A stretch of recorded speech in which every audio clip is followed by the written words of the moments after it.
I also had to make sure I put promos out there.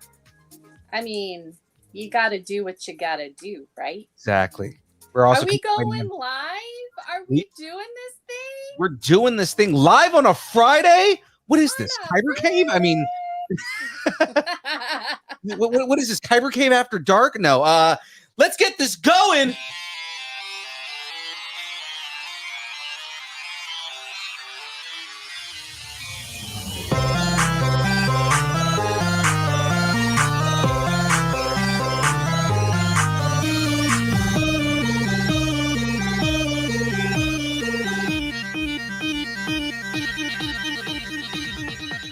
Distant nerding.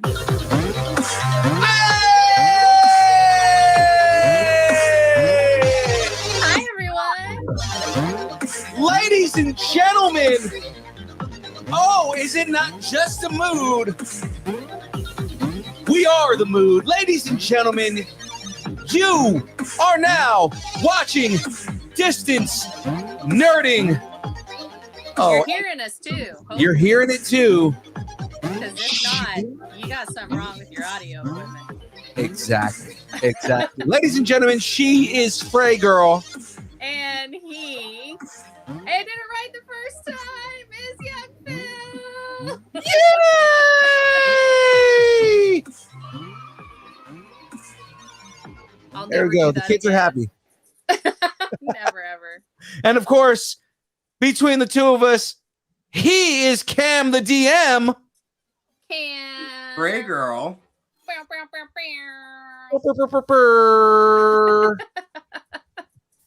I'm doing it with my mouth like I don't have. Terrible. Oh, I'm sorry. I'm laughing at a post I just saw while I was getting the doc open. That they're saying season 5 for Stranger Things will be filming soon. Ha! Is the writer's strike over? Strike is over. Yeah. Stopped. Anyways, let's we're gonna jump right into this. Question. Oh yeah. Why are we here tonight? Well, that's what I was gonna jump into. So, ladies and gentlemen, let me retract that question. I was gonna say, ladies and gentlemen, I know normally we do our interviews on Thursdays, but we made an exception because these guys are amazing. And if you don't already know, we are talking specifically Lumpia today. Not specifically. No, not specifically. Well, I mean, it is specific because we're talking in the Pacific Islands here. But Lumpia, right? If you guys are unaware, is a movie that came out several years ago. The first one did, at least. And it's about a Filipino superhero that, rather than throwing ninja stars at people, basically beats your ass with Lumpia, and it's amazing. Did I ever tell you all about the stories I wrote about Aroma Girl? Aroma Girl? No, you're gonna have to tell me about this in a minute. I will. Yeah, just remind me, and I will tell you. Now there was a follow-up. There was a follow-up movie that recently came out. I believe it was 2020. Yes, a movie called. I just looked that up. Okay, called Lumpia with a Vengeance. And to celebrate all of that, we're just doing something kind of different than normal because I'm really excited to talk about this. Guys, our guest is a producer, an independent filmmaker, an artist, and a comic creator, or I guess they are. And they're here to talk all that along with the film and the comic project, Lumpia with a Vengeance. Ladies and gentlemen, please welcome to the show Lawrence and Diego Iriarte, the comic producers of Lumpia. Put them on the screen. Yay!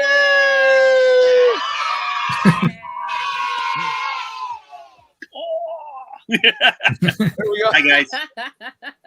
How's it going, guys? How are you guys doing? Great. Wonderful. Great. Really excited. Awesome. As are we. We are very excited to have you here. I mean, it's not every day we get to talk about Filipino superheroes. That's kind of a big deal in general, right? It is. Yeah. It is. Exactly. So, before we jump into all of that, right? We do something a little bit different. So before we jump into kind of Lumpia itself and kind of your careers and who you guys are. Before we get into that story, let's learn a little bit more about you guys, right? We have a segment on the show called Growing Up Geeky. Gotta ask you, what did you guys grow up on? What did you guys geek out on when you were kids? Oh, geez. Diego, you go first. For me, it's obviously my guy Spider-Man over there. I grew up reading Miles Morales. Brian Bendis was like my go-to. It literally started me, like one, just reading comic books, but also learning how to read. I also was a huge fan of like Ben 10, and in my teen years, I got into the Flash, and then read Mark Waid's run. So ever since then, I've just been a huge like comic book fan my whole life. Oh, you're my favorite now, Diego. Nice. So I got to ask you, Diego, just to kind of follow up on that, right? Being that you were a Miles Morales fan, have you seen the new movie? Oh, absolutely. I saw it as much as I did. I loved it so much. Like, it's trippy seeing your favorite character that, like, when you read it, and then also hearing a voice actor's performance that sounds like the voice in your head. You're like, whoa, this is crazy. And like the parallels of being an artist and then seeing your character also do art. It's like that's just such a huge connection that like I love so much about it. Yeah, Miles is a big deal for me being Hispanic. It's like, again, we don't have much representation either in comics, and we're starting to get more, but it's like, the fact that he's half black, half Puerto Rican, he's very much Puerto Rican. Especially like in the first movie, you had little like bits of it, but this movie, it's very, very Puerto Rican, right? And it's kind of like it's something I can identify with, along with like Blue Beetle and characters like somewhat like Green Lantern, specifically Kyle Rayner, because Kyle Rayner's half Hispanic. He's also I'm not bi, but he's bi, and I know that there's people that can relate to him. It's like getting a little more representation. So that was kind of Miles Morales is a big deal for me, as much as I love Peter Parker growing up. I also have to ask you, given that it came out today, have you seen The Flash yet, or are you going to go see The Flash? I saw it yesterday. And nice. Me too. It was trippy. Like I have to say, like seeing your character for 9 years, then seeing a movie that you waited just as long. It's like it's hard to just like take it in and just like not compare the two, because one's 9 years and then this other dude has like he's waited 9 years for his movie to come out. So right, it's crazy. Yeah. I'm excited for it too. I'm probably actually gonna go watch that movie after this interview. So no spoilers, no spoilers. Yeah, no spoilers yet. I'm seeing it next week. Gotcha. So Lawrence, same question back over to you, man. Given that you're Diego's dad, right? What I was really into Diego when he was a kid, and I know, like all I cared about was Diego. So what are things that you geeked out on as a kid? Because it's a different generation. We probably come from a similar generation as far as the things that we like. So absolutely, I'm into nursing and accounting. No, I'm just kidding. Okay, no, that's fine. The way that we say that nerding is just something. Yeah, exactly. We say that nerding is just something that you have a lot of passion for. So I mean, yep, I use an abacus, and it's just like my most favorite thing in the world. No, just he's an abacus. Oh man, so you were pre-Jesus. Okay. Wow. No, yeah, actually, abacus. I was fortunate enough. I'm that generation where comic books really, the quintessential moments of comic books happened for me as a teenager. I grew up with John Byrne, Neil Adams, Miller.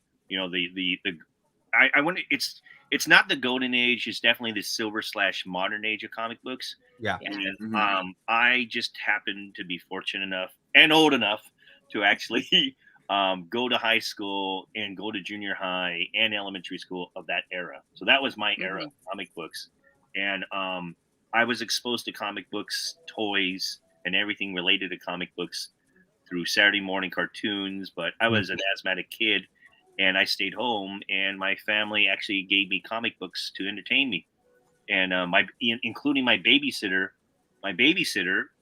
who was this elder lady who actually ran a daycare in her home, and in her garage, of all things, wall wall to wall, were comic books.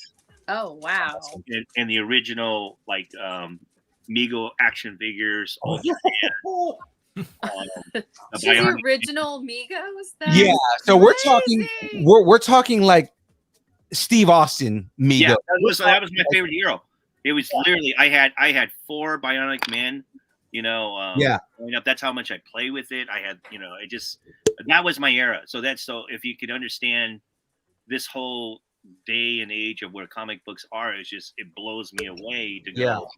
Wow, I never thought I was ever going to see that, let alone see the next generation that followed it. So the new Spider-Man, which is Miles Morales, the new Robin, which is Batman's son. Yes. Oh yeah. And to see Dick Grayson grow up to be his own superhero. So I grew up with that major transition from before I was a teen into my teens. I was a teenager when Robin became Nightwing. Yeah. Oh yeah, Judas Contract, baby. Yep. George Perez Teen is Titans, yeah. those are that's so much. So I grew up an incredible nerd buying everything because you could. Well, you also grew up in a golden age of comics, not the golden age of comics, but there were a lot of great writers and artists that came out of all of that. It was definitely a different time before you could even think that anything was going to turn into a movie. So you put everything into that comic book. Oh yeah. That would be considered like the transition into the new age of comics because we're talking mid to late 80s right there. So this is where everybody just starts kind of. I mean, I literally saw it like it happened. I saw it like the breakout of the emerging. I was there to actually watch the image guys come together. I was there to see Rob Liefeld when he was like 18 years old. Yeah. Jim Lee. I actually have one of Jim Lee's first I have Jim Lee's first Batman. Period. Hands down. Oh wow. Jim Lee's artwork for Batman was just chef's kiss. It was beautiful, man.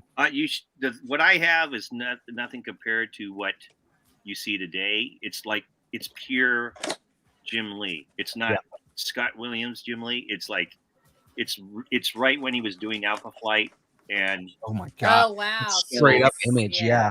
It was only his second convention. It really is his second convention. So that's awesome. So it was like, I'm like, that's my nerdum. Right there, you go. It's like I'm like this, and it just carried through into my professional world, and I'm just very, very blessed. I will say blessed. I'm not gonna say lucky.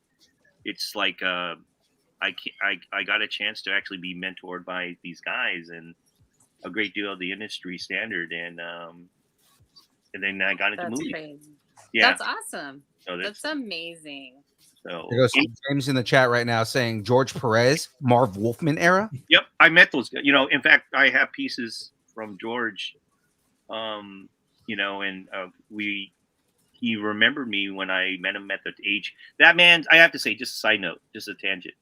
Mm-hmm. That man is a saint of his fans. Like, he really loves his fans.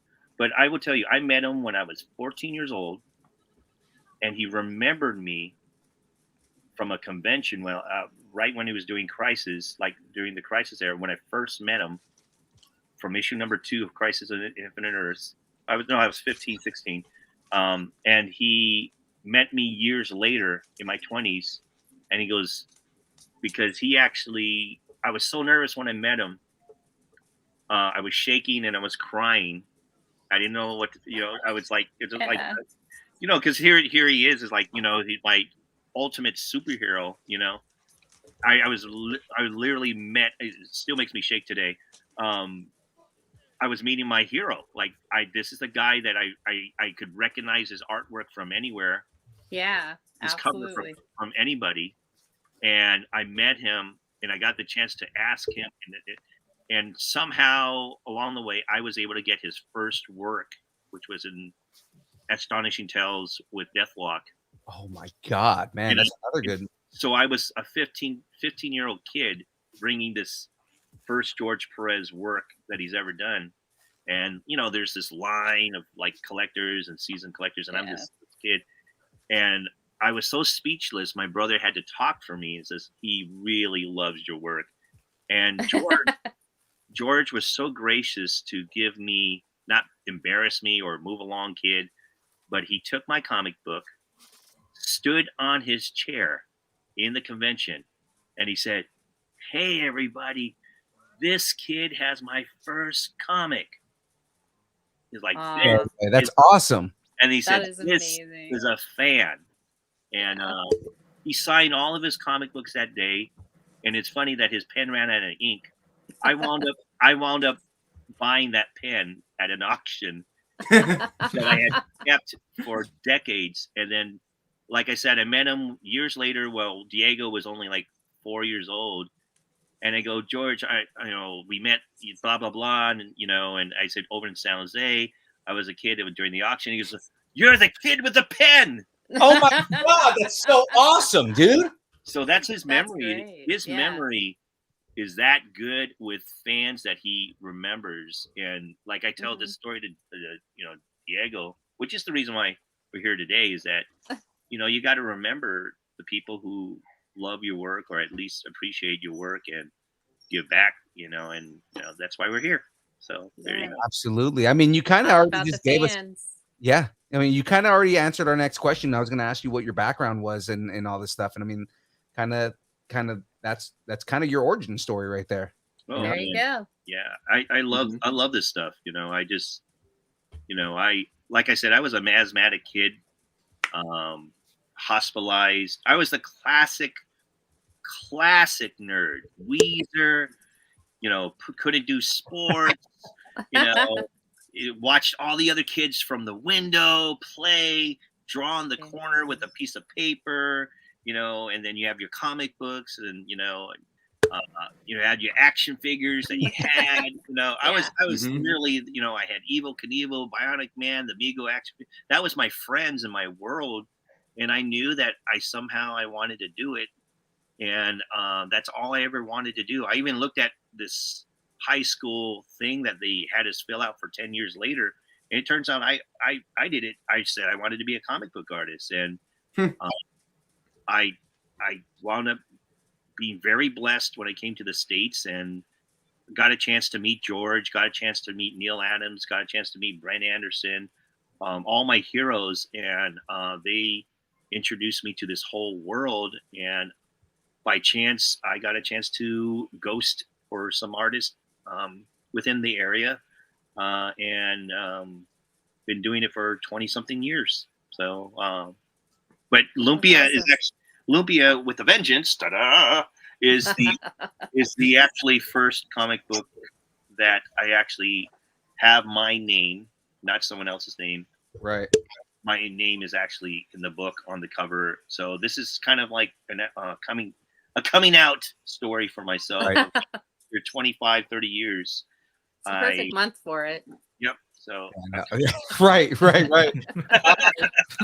So I gotta ask you then, Diego.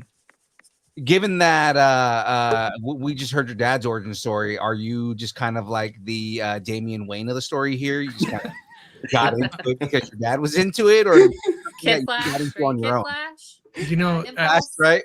Honestly, it's trippy because my whole life I've really related to comic book characters like Kid Flash and Dick Grayson.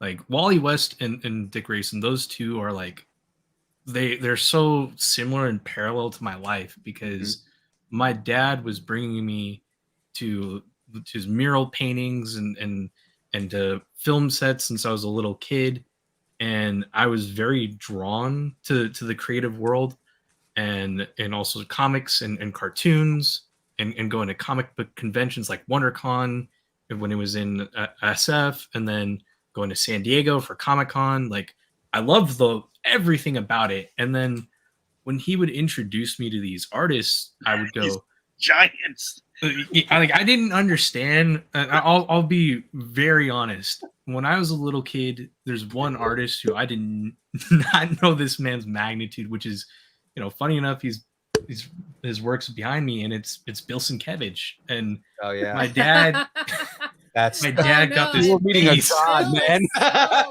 is so Hey. humble, anyway. So I I'm just like, you're imagine. meeting a god and don't even know you're meeting a god.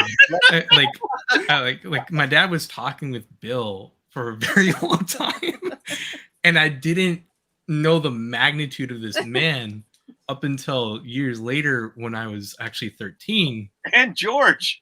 Oh yeah, and Oh. I met George. God, Like I definitely remember meeting Bill. George, it's hard to like rewind, but it's like because I really wanted to see the toys, to be honest. It's horrible, but I was really into action I don't care figures. about these artists. I want the toy. Wait, these are the guys that just draw the characters. Where are the toys? Yeah, and like at some point you meet McFarlane and not realize it. Just like Get out of my way! I gotta go get this Spawn figure. He's like, even what? that, like you meet McFarlane, like who is this guy? I don't care. He's the dude who created the toys you're playing with. Yeah. Like you're not far off because like the amount of times I passed my time. It was just like, who's this? This Diego, really tall guy. You're such Like, a cute little nepo baby. but ultimately, like when I really got into like reading the books, like I said, like Brian Bendis and Mark Bagley and Sarah Pichelli, like once I started recognizing these names, George Perez, seeing the artwork and seeing like these creators on these shows that I'm watching, I'm like, I really started to get into like their work. But from a very young age, I've always loved drawing. My dad never pushed it on me or anything. Like my dad would be more supportive more than anything. And like I said, I really related to Robin so much to the point like my dad would make costumes for me to dress up as these characters. That's and then dope. I didn't want to just be the kid dressing up as them anymore. And I started to want to, work on these. And up until like for years, I just thought I would ultimately do comic books. But I was torn at one point because my dad, as a filmmaker, would bring me to the film sets, and he would even taught classes at a university and all these different like this set environment. And I actually had the opportunity when I was 15 or 16 to start working on set as an intern. And as I worked my way up, I So he really was a thought, PA. yeah, and I really wanted to be in film, but then I wanted to do comic books. But at that point, it was a kind of a major, like drastic realization of movie making isn't what I thought it would be. Right. And when I met my mentor, Dan Brereton, Dan worked on the Nocturnals and he's done various different properties for Marvel and DC. I told him like, I love drawing, but I have all this knowledge of movie making. I really don't know where to go. I was 16 years old and felt so conflicted in my life. And Dan told me like, have you thought about animation? And at that point, I totally blocked out cartoons, even though I was such a huge fan of shows like Young Justice and even anime. Yeah. I was like going like, no, I didn't even think like 2D was even relevant at that point. I was so wrong. And I was like, no, I haven't thought about it at all. I was like, yeah, you should go into comics. That like you'll make money. that's one thing he said. So you can apply everything that you've learned being on these film sets and everything that your dad has done. Like it's perfect for you. So years go by. I go to the Academy of Art San Francisco summer program through high school, and then I enroll in their college program.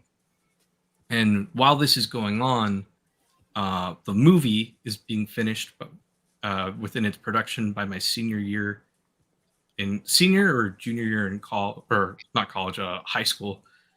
And by the time I'm in college, the film starts to finish its post production, and then my dad is working on the comic books, and we're working very closely with the director.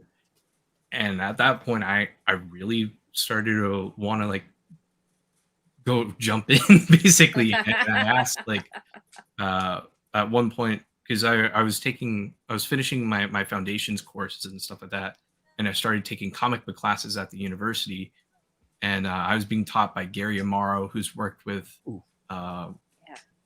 he's worked alongside Neil Gaiman. I was taught by Chris Merenin, who's worked with George Perez. Yeah, Chris Merenin. We've done interviews with him before. He's an awesome guy. Yeah, he's a wonderful AC Nova run, man.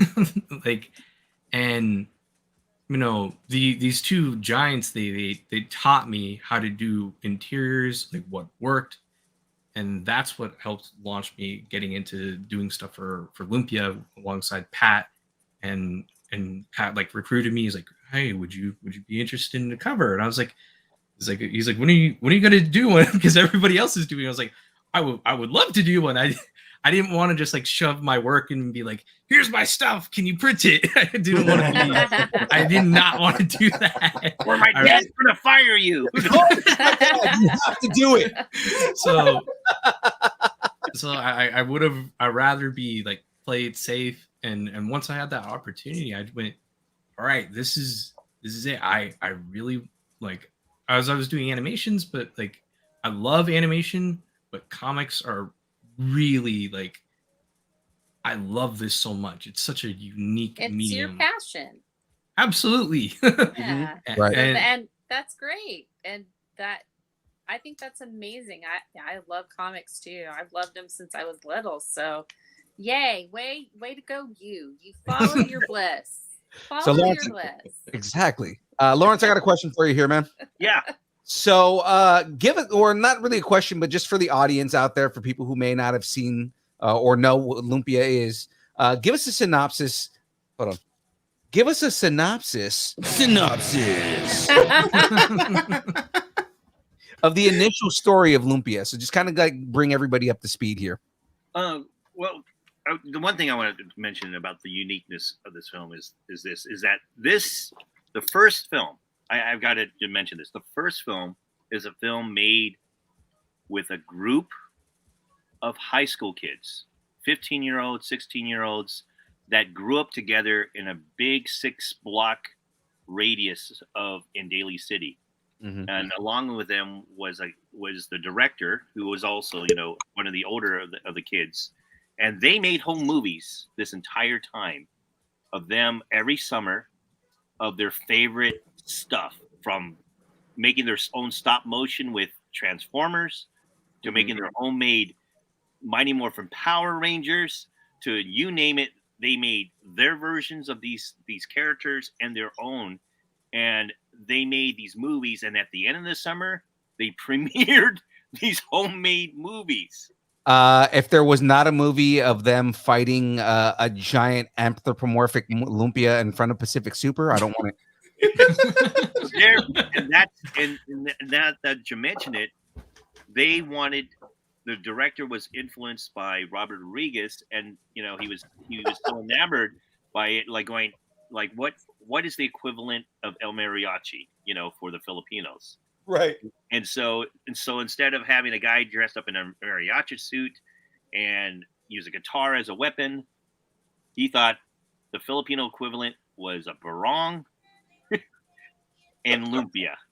Yes. So the story is created around everything that was resourceful of these kids, which was their playgrounds, their schools. And so Lumpia, the movie, is a story about the conflicting two groups in this particular school neighborhood of Filipino born and immigrating to the United States, and American Filipinos in a high school, and the conflict that they had about identity. And between this conflict rises a protector, an avenger, who uses Lumpia to keep the peace. So that's the first film.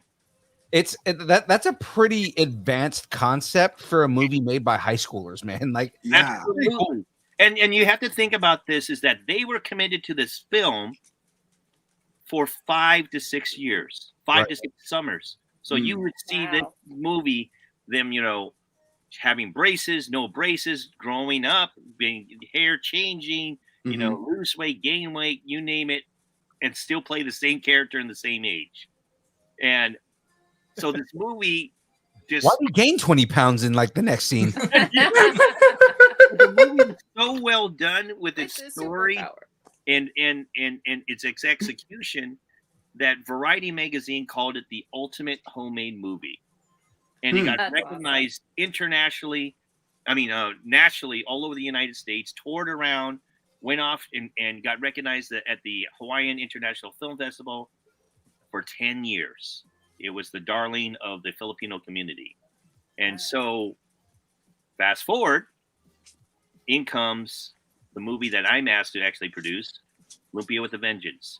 Lumpia with a Vengeance is the story about that missing Lumpia Avenger and what happened to those high school students as the rise of crime comes up in Fog City, the original place of the Lumpia Avenger.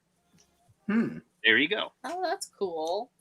So it's a comedy action film, and it's got Danny Trejo in it. It's got Danny Trejo. It's got Mark Munoz in it, MMA champion from Fresno. It's got Katrina Demeran, who is Miss Philippines International Tour. It's got April Absith from the television show Blind Spotting, and a cast of musicians from the Bay Area and Los Angeles of Filipino talent, as well as stunt people from the Filipino industry, special effects makers from the special effects people in the industry who are Filipino. It's a major community film made with crowdfunding, made in the Bay Area, 98% of it in the Bay Area. And that's so that's why we're so proud of it, is that it's an ultra low budget film, but it looks like something that you would pay quite a bit of bucks for it. And I'm very proud of it. Sounds like the little film that could. Oh, it finally, like you mentioned, it came out 2/20. It was actually delayed because of COVID. And during that time, it actually was a blessing for us because COVID allowed us to finesse the film with people who couldn't leave their homes, and those people were from the special effects industry, who actually did our special effects for us at their home during COVID. So that's awesome. That's amazing. That's great. So my virus worked, trapping everybody at home to get these guys to work on my film. evil virus worked. But really, they came to the call of our editor / producer AJ Calumet, who's worked with the Wachowski brothers, who's worked on Kung Fu, Supergirl, and who was the original editor of the first film.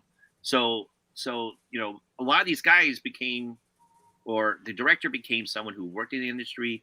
Our editor became someone who worked in the industry. I've been working in the industry for quite some time, and then we come together to do this project that came to the calling of the fans of the Filipino community, and beyond, because it's actually the movie actually shows that it's an open film to learn about our culture, kind of be exposed all the tropes and the things that are recognizable, stuff that you see with friends and family. I mean, I'm sure when you see this film, guaranteed that you will see somebody familiar in the sense of your own family, the roles of certain people in certain families, and the reactions on a cultural basis, and everything from, I want to say what they are, but it's just kind of fun to discover it, and right.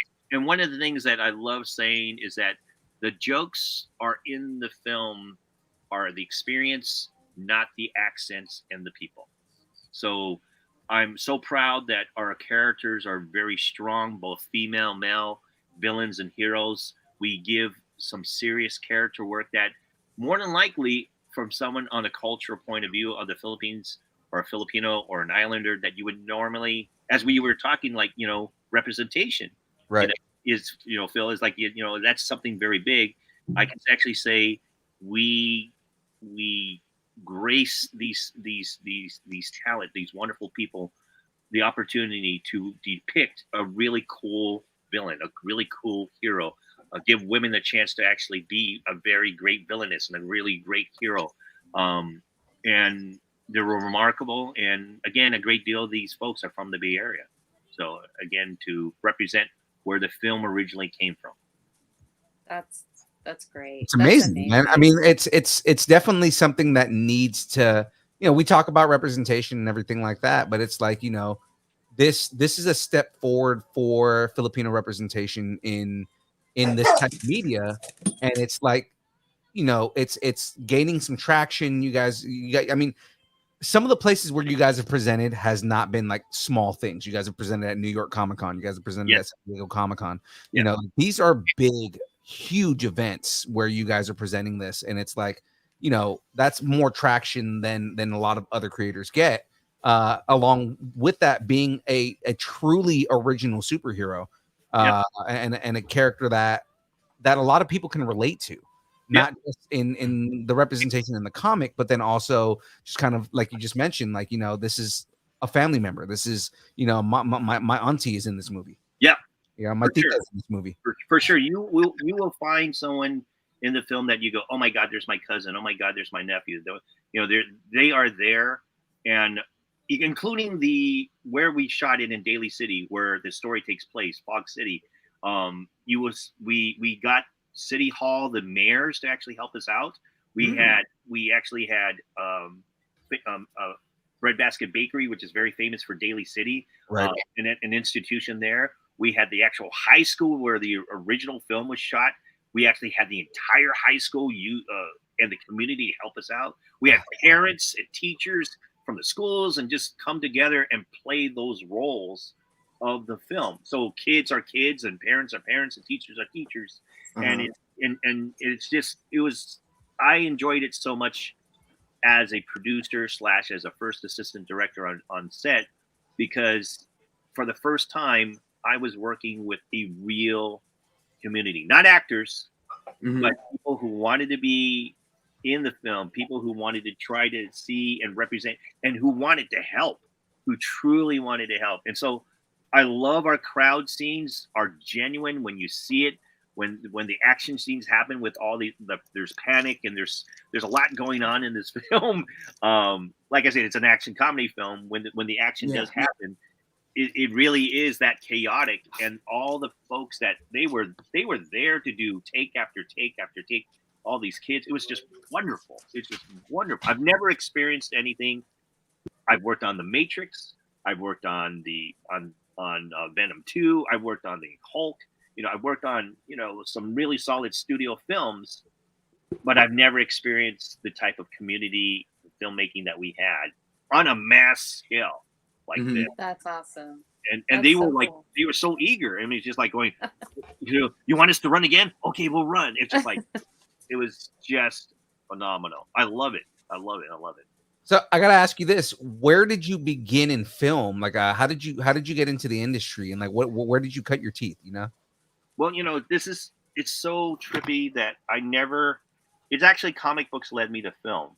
I was so cool. Again from that era, from these particular artists, Perez, Neil Adams and whatnot, and Brent Anderson. And specifically when I start talking to certain artists who are really old school, I don't want to mention certain names because, it would kind of get me in trouble. But Brent was one of those folks. Bill was one of those folks. Neil Adams was one of those folks. But and they said that don't get into comic books. If you want to make money, don't do comic books. But if you love comic books, do comic books. And I was like, kind of like, it hit my heart so bad that if I don't do comic books, what do I do? Right. And if it doesn't make money, what's going to happen? Like, you just proved my parents right. It just like, and they said storyboards. Right. I was gonna say, like, I was always told, and I've kind of always, I do this with the show, I was always told, don't do something because you want to make money in it. Do something because it's your passion, and if you're passionate enough for it, then you'll make money doing it. Absolutely, and I could not give it up. And there was no comic book courses other than the Joe Kubert School in New York, and you had to actually go to New York. They haven't quite perfected the mail-in way they were doing it, or were able to do it, and as well as online. There was no. Back in my day, there were no computers. This internet didn't exist. You know, it was. I mean, none of that existed. So I decided to go to art. You'll scare the children if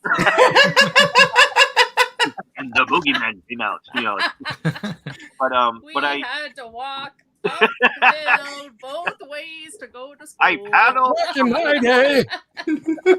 I paddled from this island to this island. Oh God.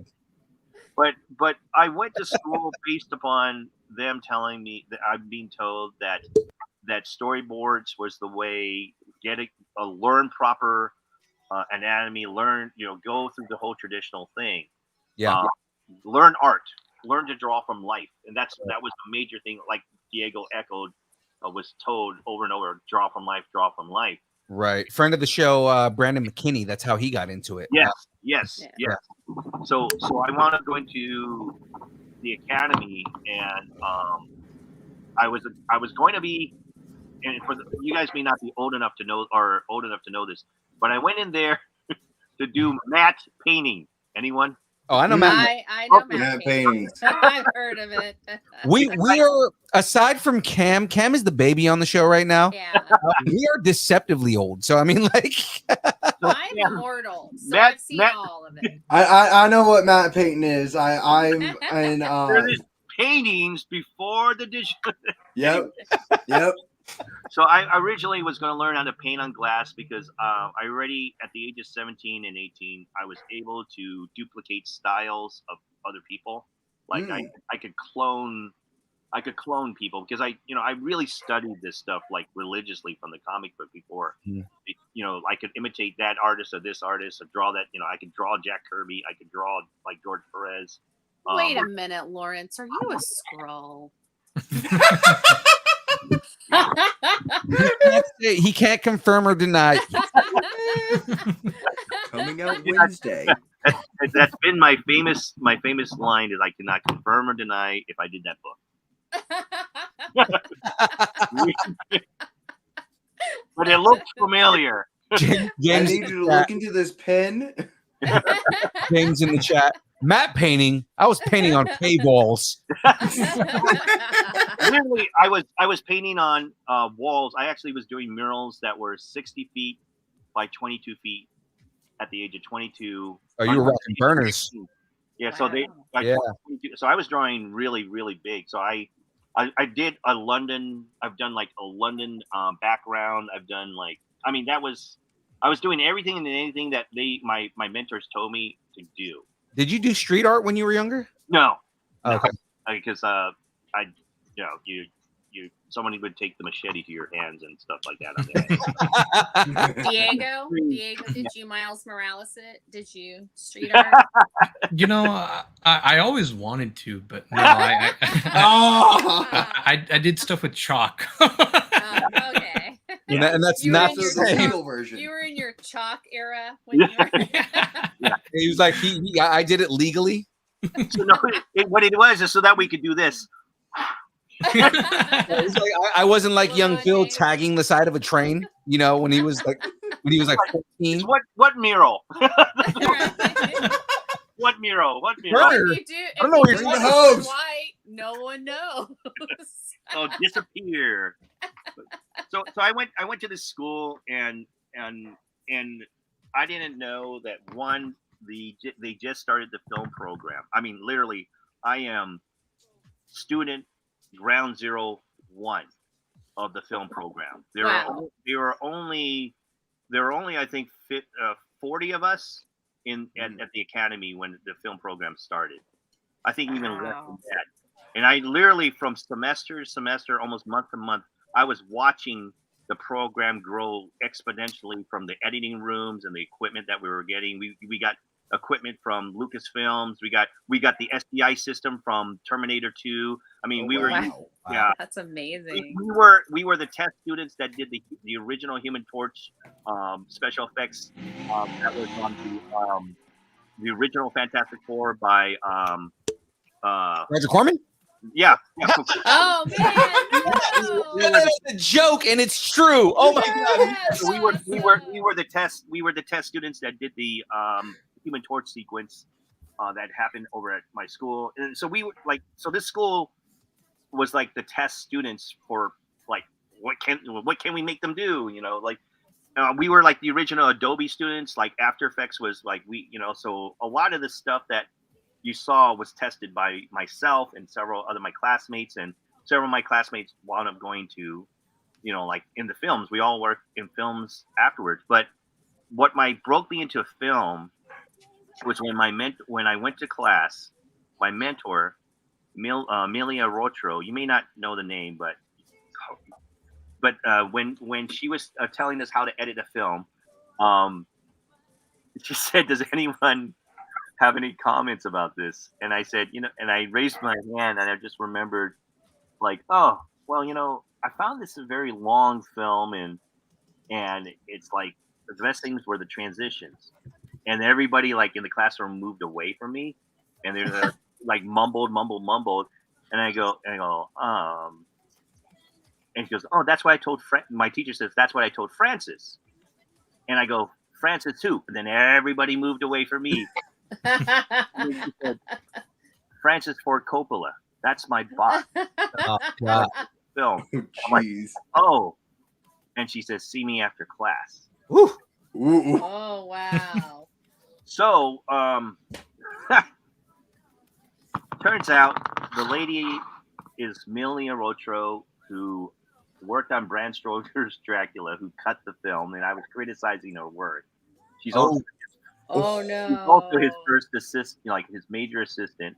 Also, who's worked with Gus Van Sant, who also, if you know her more modern work, is like the Planet of the Apes, Matt Reeves' movies. Oh wow! Oh goodness.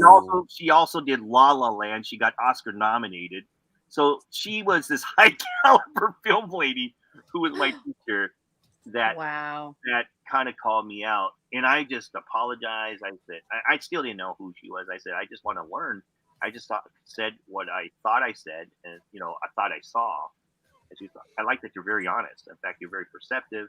Why don't you come by this address in San Francisco? I went there, and I thought I was getting punked because I was left in the rain. I went to this building, this like deserted area, like you couldn't get a bus there, and the building was like kind of burnt down, like a brick building. And then I rang the buzzer, and then no one answered. I rang it again, and I said, "I was told to come here." It's like, who told you this?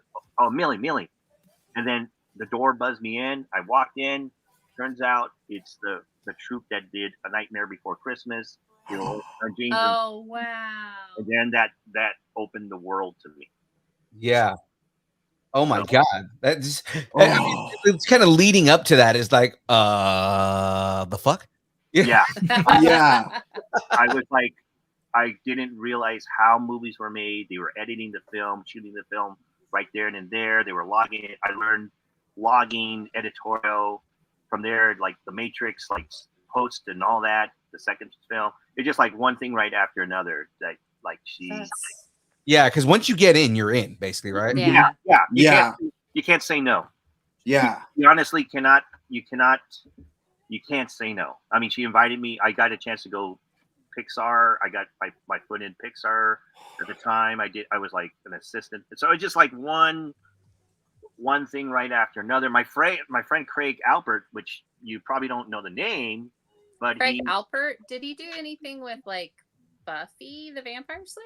Well, you probably know Blue Beetle, which is out now, and Lord of the Okay. Yeah. Okay. Okay. Lord of the No, there was an Alpert that was also involved with Buffy, but I didn't remember if it was Craig or not. So that's why. So Craig, like he and I went to school. We had all our classes together.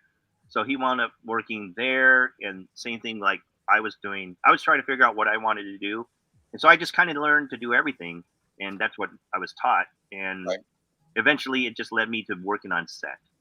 I like working at set because I was in front of a certain galaxy far, far away picture, and I was watching a thing drop over and over for about 4 weeks, and figuring out the timing of the dust particles, and I just learned that I don't think I could be, I don't think I could, as much as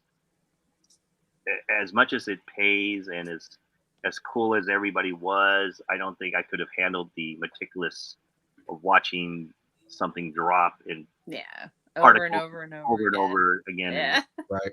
Yeah. So I love working on set, and that was all an accident too. I was an assistant, and I just kind of stepped up when someone says, "Does anyone can anyone do this?" And I ran, and I just learned everybody's names, and soon everybody was saying, "Hey, get Lawrence that kid.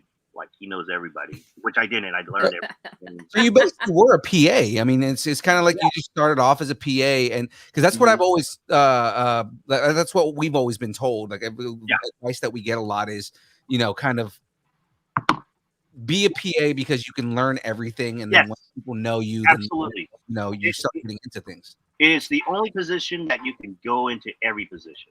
Right. Yeah.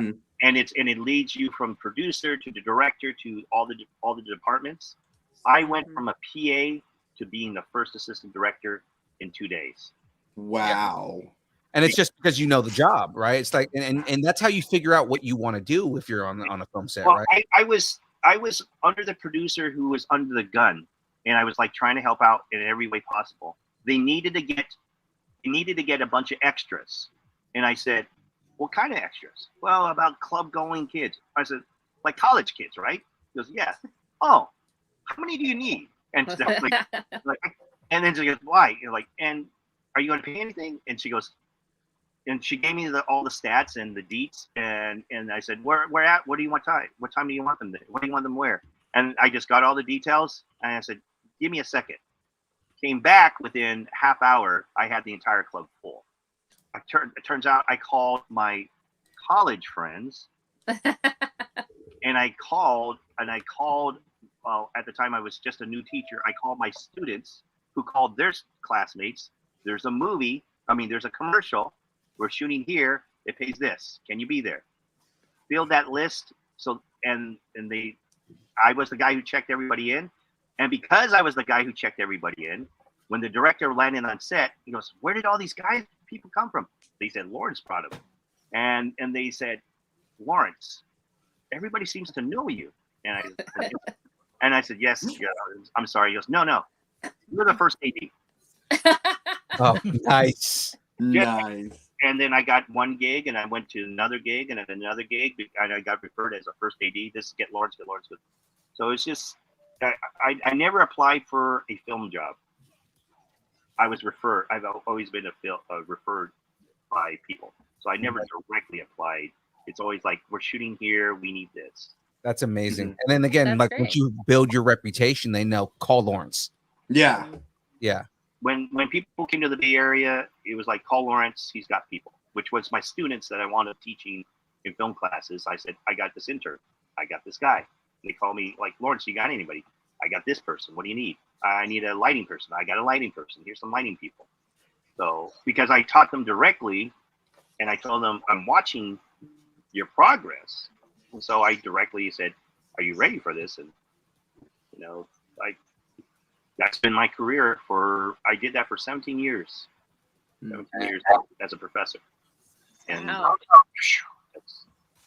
it's really weird. It's a really weird journey, and it's brought me back.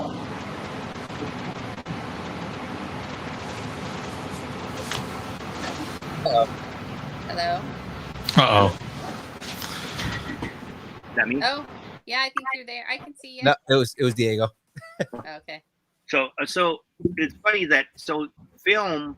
I went into comic books, which brought me to film, which this film brought me back to doing comic books. Okay. It's like this incredible journey. Why I'm so proud about this is like, I'm doing a film that's both comic book and film related special effects, geeky related to all the geek elements. It's got all those things, and it's got the Filipino community, to like represent. It's just like, what more in the career of doing what I do could I ask for is to do something like this, Right. And I mean, that's kind of where I was going to lead into next is, just kind of fast forwarding. How does the comic, because you guys are doing a comic for Lumpia now. How does it tie into the movie? Like, you guys have Lumpia Origins, you guys have Lumpia. Yep. How does all of it tie into? So because COVID, it prevented us to release the film. So and because Comic-Con shut down, we created Lumpia Con. Oh my God! Why did I not know about this? How have I not? So we decided to put on. We called in people from our movie. We did a mini con of Lumpia, everything Lumpia oriented. People from the industry, from the Filipino industry, from our music, our musicians, to everybody, so that way people could know the background. And then we were talking about like how all we were missing was a comic book. I said, I'm down to do a comic book. And so our director didn't know that I had a background of 25 years of working within the industry. And we were blessed to have Will Scartasio of the X-Men, who I know and our director knows, come down and participate. We had several other people from Pixar, Bobby Rubio, who Oscar award-winning short of Float, animation, come down. So we have a lot of people coming to actually help us out to do the comic book, which is a link between the first movie and the second film. Okay, so it's like basically everything that's been going on since the first film leading to right. And because it did so well, we did the interlude, which is everything that's happening in between the movie. So like scenes that we couldn't shoot and that we couldn't afford, we put in the missing scenes, hidden scenes that are happening from scene to scene. There's a Warriors dedicated that I wrote that I wanted to do. If you're familiar with the movie The Warriors, which is all those gangs. The Warriors. Oh, I love it. So Lawrence, come out and play. In our Lumpia world, our deep fried universe, it's kind of like that, where there's all these gangs of all these fried things, and we couldn't shoot it. It was just going to be too costly.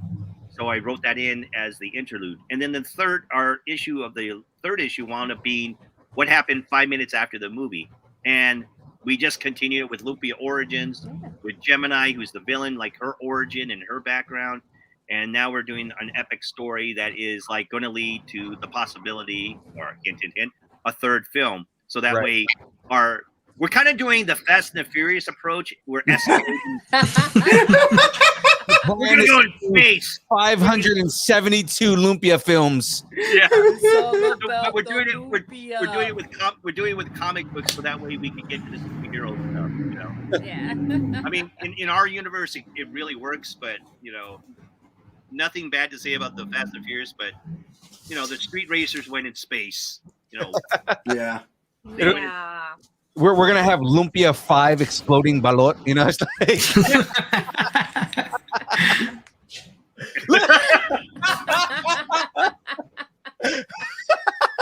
Okay, I'm sorry. I that was a complete guess. So We're gonna have to scratch that out. I know nothing. If you go to the Lumpia podcast, we did Lumpia Bot.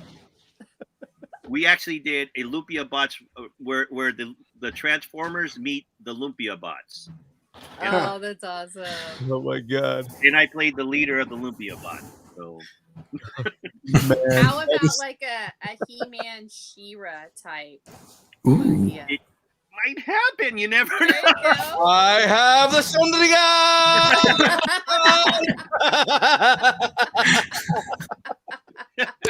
By the power of Sudagong. I don't never want to know. spoil anything in Flash, but I want to say something to Diego. Okay, Diego. Waiting you on know Kevin to bury scene. everybody in Seasick. You know the scene with the microwave and the burrito. Oh yeah. Okay. So here's what I'm thinking. We replace it with a lumpia, and then the same thing happens in that scene. And then at the end, but it's like explosive lumpia instead. Yeah. There you go. Great girl, And when you you have guys no see idea. Flash, you'll understand it. And it has nothing to do with the It's story itself. it's a shrimp and pork lumpia that has bad shrimp in it. Yes, bad shrimp. And it makes you explode. You guys have no idea.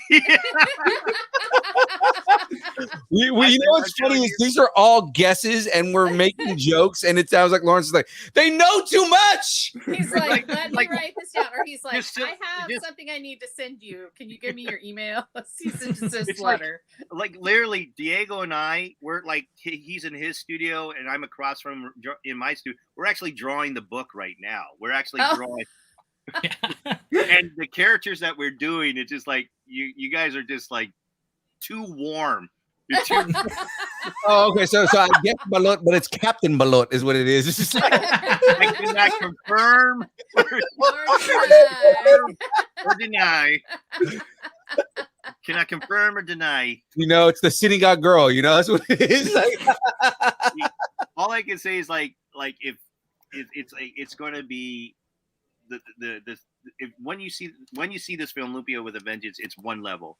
The next level of it is where we take it off, because when you see all these characters that we're introducing and what they do and what you're saying and all these little things are just like, oh my God, you have no idea. Oh God. So okay, so leading into that, right? I was gonna say, let's move on to something else so we don't get him in trouble. I know, right? We're like destroying NDAs, and it's like, I'm sorry with my guests. I'm sorry that I'm so close. So I know you guys do some events, right? You guys have done stuff at Beehive Collectibles here in Sacramento. A couple other events. But how's the reception been? Like, what kind of stories do you guys hear from the audience and people that you meet at cons? Well, Diego, tell them, like, it's crazy because you meet people from like all over. And then industry professionals from like Image and stuff like that have like come up to me and my dad and the other artists, and they're always like, I love what you're doing. Like this is what we need. And being at a place like Comic-Con and even the smaller shows, you see people who are part of the Filipino community, who aren't, and all these people are just really interested in it. Some people may have heard of the first film at San Diego Comic-Con special edition. The thing that was like amazing is that we saw an entire family like come by. They never heard of the film or anything, and then they stopped by for the screening. They got all the books, and then they hunted to buy the first film, and it was up until like the following like WonderCon that year that they got the DVD, and then they just started watching the movies together, and it's kind of become like their family tradition now because of this. And they follow the books. I mean, we get people who are totally not familiar with the film and suddenly become fans. I mean, and we're not talking Filipinos. We're talking just the nerd. Comic. Yeah. And they see it, because I've always pitched this, is that it's the turtles of our community. And people are thinking like, what do you mean turtles? It's just like, if you could believe that 4 turtles could become ninjas and fight crime, right, then this is not a stretch to create a deep fried universe. I mean, it's just, and we are a independent indie book, indie movie, and so people are loving it because we take our adventure writing serious and not serious. We have fun. There's a lot of fun. I mean, there's a lot of fun in the creation of like the stuff like you're saying. Just like the possibilities. You go, oh my God, what if you had this food or this thing or did that? Yeah. And sure enough, we can do that. Right. That's the fact, is that we can do it and make it like, oh my God, they did it. Sort of thing. And Turtles is like that. You know, you had Bedrock and those guys, those, you know, the Brain and all these other outlandish characters that came in. Right. You know, the Foot Clan and, you know, Casey Jones. You know, so we have our versions of that. You know, but we're not trying to be Turtles. It's I can say it's comparable to that, to an open world, just because with the foundation being our Filipino community. So, and we're not making fun. We're kind of like, hey, we are having fun with, you know, just Right. going, let's do a twist on this. Let's pull this trope that people think, or this legend over here, or this food over here that people may think. And, you know, it's the reception is just incredible. We had a sold out audience at WonderCon and Comic Con when we showed the film. Like, That's great. People waited. Like, they waited, like, you know, that was comparable to the costume ball type of lines. They were waiting for a seat to open up. And what independent film has ever, or let alone an ethnic, diverse film, has ever experienced that type of openness? And it only can happen within our nerdom. Yeah. Go. Yeah. Oh yeah, absolutely. You know, it's a great sanctuary. I love comic books. I love the comic book world. I love the comic book fans. I'm a comic book fan. I'm a comic book professional, but I'm a comic book fan. And this is a dream project to be involved, to present, to say, hey, have some lumpia. He's like, take a bite. Yeah. There you go. Take a bite out of this. And it's been fun because we've had places where we had lumpia trucks come in, you know, and feed the crowd right after or right before the movie starts. You know, well, I mean, it does lend that. I'm like thinking, man, I'd want to eat some of those while I'm watching the movie. It just works so well. And so the long story answer is that the crowd has been greatly accepting, greatly on board. But I would say it was a hard sell in the beginning. It was a hard sell in the very, very beginning. 5 to 7 years of trying to raise funds for the film within our communities. It was a challenge to try to sell. Yeah, he's going to throw lumpia. Wow.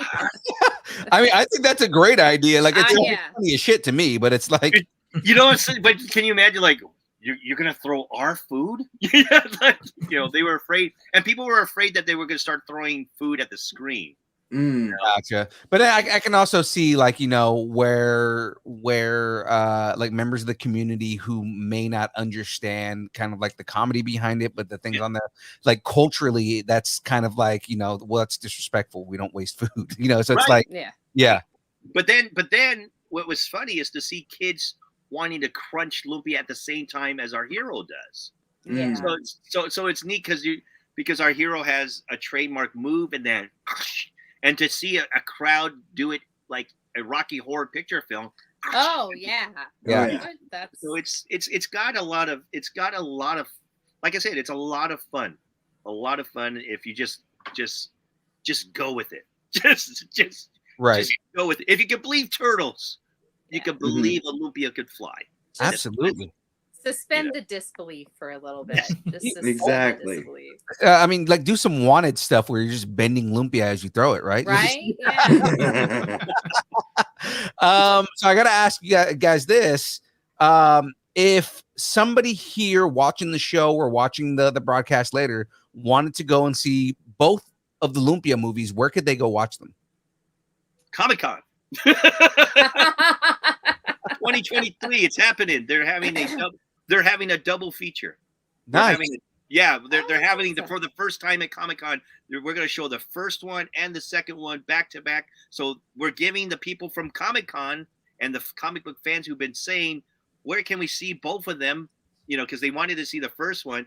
And I will tell you, if you get to Comic-Con, get that seat, be prepared to be blown away, because you'll see the movie that was done by 15-year-old kids and see what they created later on as adults with professionals. Right. That's mind-blowing. Like, it's like taking giving you a small sandbox, but say, here's the McFarlane toys to play with now. Yeah. That would be amazing if McFarlane started making toys of the characters in this Todd, movie. Yes. Todd, Todd, you know Wills, you know Jim. I might look familiar, Todd.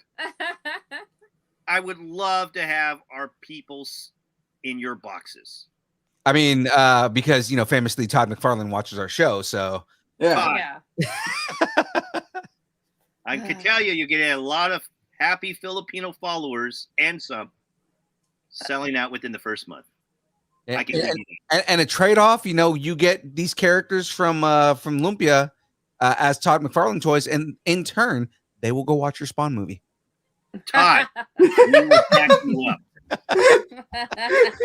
We will back you up. Todd, Filipinos do pop toys.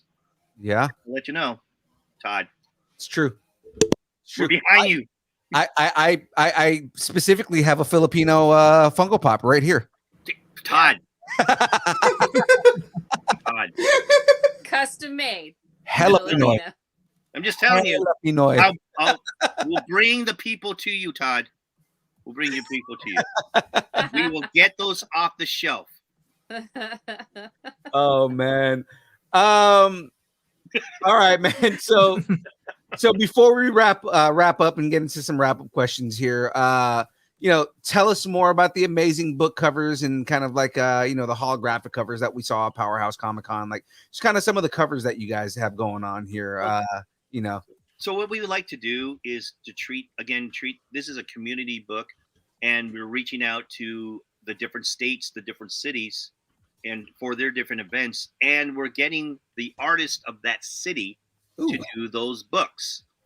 So we get a New York, Chicago. So every place that we go is representative of that particular artist, of that demographic of that area. And so we've even had people from DC, like I said, from DC and Marvel. We have Will Spartasio, co-creator of Bishop, to actually do a few of our covers and our interior. And some special auditions. We had Steven Segovia of Detective Comics, famous Batman artist who currently now come in and do that. Again, Bobby Rubio. We had several other artists come in to actually, and we plan to do more. And we hopefully there's a few people from Image Comics. And Todd, you don't have to be Filipino to do a cover, Todd. Come on, Todd. Let's go. Come on, Todd. I will cook the special lumpia that hooked Mark Munoz for our role of the hero. There we go. Special recipe. But so that's how our different covers are representative of the different artists that come around, and it's been great because the different styles that we have. I'm kind of like the old school guy, as you can see back here. Diego is kind of like the more contemporary, but also a flavor to the 90s, because that was the what he wanted to do, but also harken to old school traditional. But we also have animation type covers, animated covers, hollow covers. We're working with a great printer who offers us options to go, hey, we could do this for Christmas, so let's do a red foil. We're going to the Emerald. We're going to the Emerald Comic Con, so we have an Emerald Comic Con foil, that's specifically for them. Oh, that's so cool. And each one is like, we only print a limited amount for that convention, so it's not like overstocked and whatnot. So it truly becomes an instant collector's item. I mean, they are instant collector's item for all these variant covers that we have, because we only print a certain amount for it. And we're trying to keep that flavor for people who are collectors to see the different styles. And our book has been an anthology of a collection of other different people coming on both the covers and the interior of the book to show the different types of stories. Some of them are a little bit, again, the stuff that I've been doing is more traditional comic booky 80s type of action, that type of deal. I pay in the first issue, I pay homage to Frank Miller's Year One. I mean, it really reads like Year One. That's why it does look very, very Frank Miller. Yeah, it really does. And then the second issue, I do a tribute to Sin City for no apparent reason, but I just did. No reason. Because I mean, no, Frank Miller. You know who would like I now that I'm like getting these ideas, like, dude, Greg Capullo would be a really good. I would love, Greg. Yeah, Greg. Greg. Imagine like, okay, so the variant cover for Death of the Family where like Batman's kind of hunched over a little bit. Yes. Like that. I think that would be badass with I'm gonna write that down because we also do homage covers. Yeah. So we if you see it, you'll see like Amazing Fantasy number 15. We've done Giant Size X-Men number 1. We've done Daredevil, Frank Miller's line of I can't remember the issue, but he's with the arrows. So we have a lot of, again, these are people who love the comic book industry. We love this stuff. So you see a lot of tribute to an era and a time, a location, a city. We have dedication covers for certain figures from the city. So we allow some education of the Filipino history during Filipino History Month. So we're constantly like handing you little nuggets to be part of and to learn without shoving it down your throat. But if you did, it's delicious like lumpia. But no exploding shrimp. No exploding shrimp, especially if you're allergic. So, like I said, I think that would be a good weapon for Gemini. Exploded shrimp, because as soon as the shrimp explodes, anybody who's allergic is immediately going down. I'm just saying. There you go. I just stay tuned. Stay tuned. He says stay tuned, but in his head he's like, "That's a good idea. I'm writing that down." Yeah. It's funny. Like Diego and I just finished a change to Gemini that is going to be like a surprise. So we don't tell us. So there's I can't show you. It's like a foot away from me, but it's like 1 month. Right wait, don't no spoilers. Wait till Comic-Con. Wait to Comic-Con. That's all I can say. Comic-Con, we're gonna share. So exactly. Oh man. Awesome. So as excited as I am to continue about this, I don't want to get you in trouble and have you divulge too much information. Let's get back into some kind of like general fun questions for you guys here. Not like this hasn't been fun, but it's just kind of other things here. So these are wacky questions that we just want to know. Yeah. These are just fun questions that we tend to just kind of ask, just to kind of get an idea, right? So, this all 4 of these questions are for both of you guys. So we're trying to get an answer out of both of you guys here. So we'll start with Lawrence. What would be a dream project or a franchise to be a part of? Something that you either haven't worked on or that you have, but you want to do something else in that franchise. Honestly, I would love to do a father and son Batman and Robin book. Ooh. And not just any Batman and Robin, but Bruce and Dick Grayson specifically. Yes. Yes. Oh, I gotta ask this, and I'm already going off on a tangent, right? But I mean, so Dick Grayson, is it just me, and I know some people agree with me when I say this, right? Is it just I'm me? listening. Yeah, we're all listening, Phil. Do we agree that post Nightwing Dick Grayson can be Asian? Diego. I have always thought that Dick was Asian. Because again, same thing, because the way he looks in that domino mask, he easily can be. I guess I would point him into as Chinese, but I mean, like, he looks Asian in that mask. Can I say that? Yes. Korean. I will say yes on that, and I want to see Simu Liu in Oh that. God, Simu Liu as Nightwing, I would fucking die. Here's the thing that Diego and I have spoke like time and time again. He's from a circus. Exactly. Yes. Yes. Okay. So here's the thing, right? Like, not only just being in a circus, but what to say that he couldn't be half Asian, that he couldn't be half Korean, and he's Korean, or that It's he's a well-traveled circus. right? Exactly. You know, because they're an international because circus too. right, They are I say half international. because Grayson being the last name, Yeah. that's white, right? Because Grayson is an obvious white name, but I mean, like, His what's to say dad's that his name mom was isn't John Asian? Grayson. But who's Exactly. to say that- Absolutely. Like Yeah. I that's why I loved Dick so much. Like Dick Grayson, 100%. I thought he looked like me from the Teen Titans cartoon, from his first appearance. Like the dude's jawline. If you looked at photos when I was a kid, it's just like he had the square jawline that I had, and the smile. Yeah. When I grew up, it's like this guy had dimples for sure. Yeah, and It's like it's like not Dick Grayson, intentional. I'm sure it's not 100%. intentional, right? But it's like I would not be upset if there was a race bend and Dick Grayson was Asian, because it makes sense. Yeah. I totally, completely, 100% agree. Because, and I would believe it because, like I said, it's a circus. It's a circus, and the Haley Circus, according to comic books, has been around for generations. Right.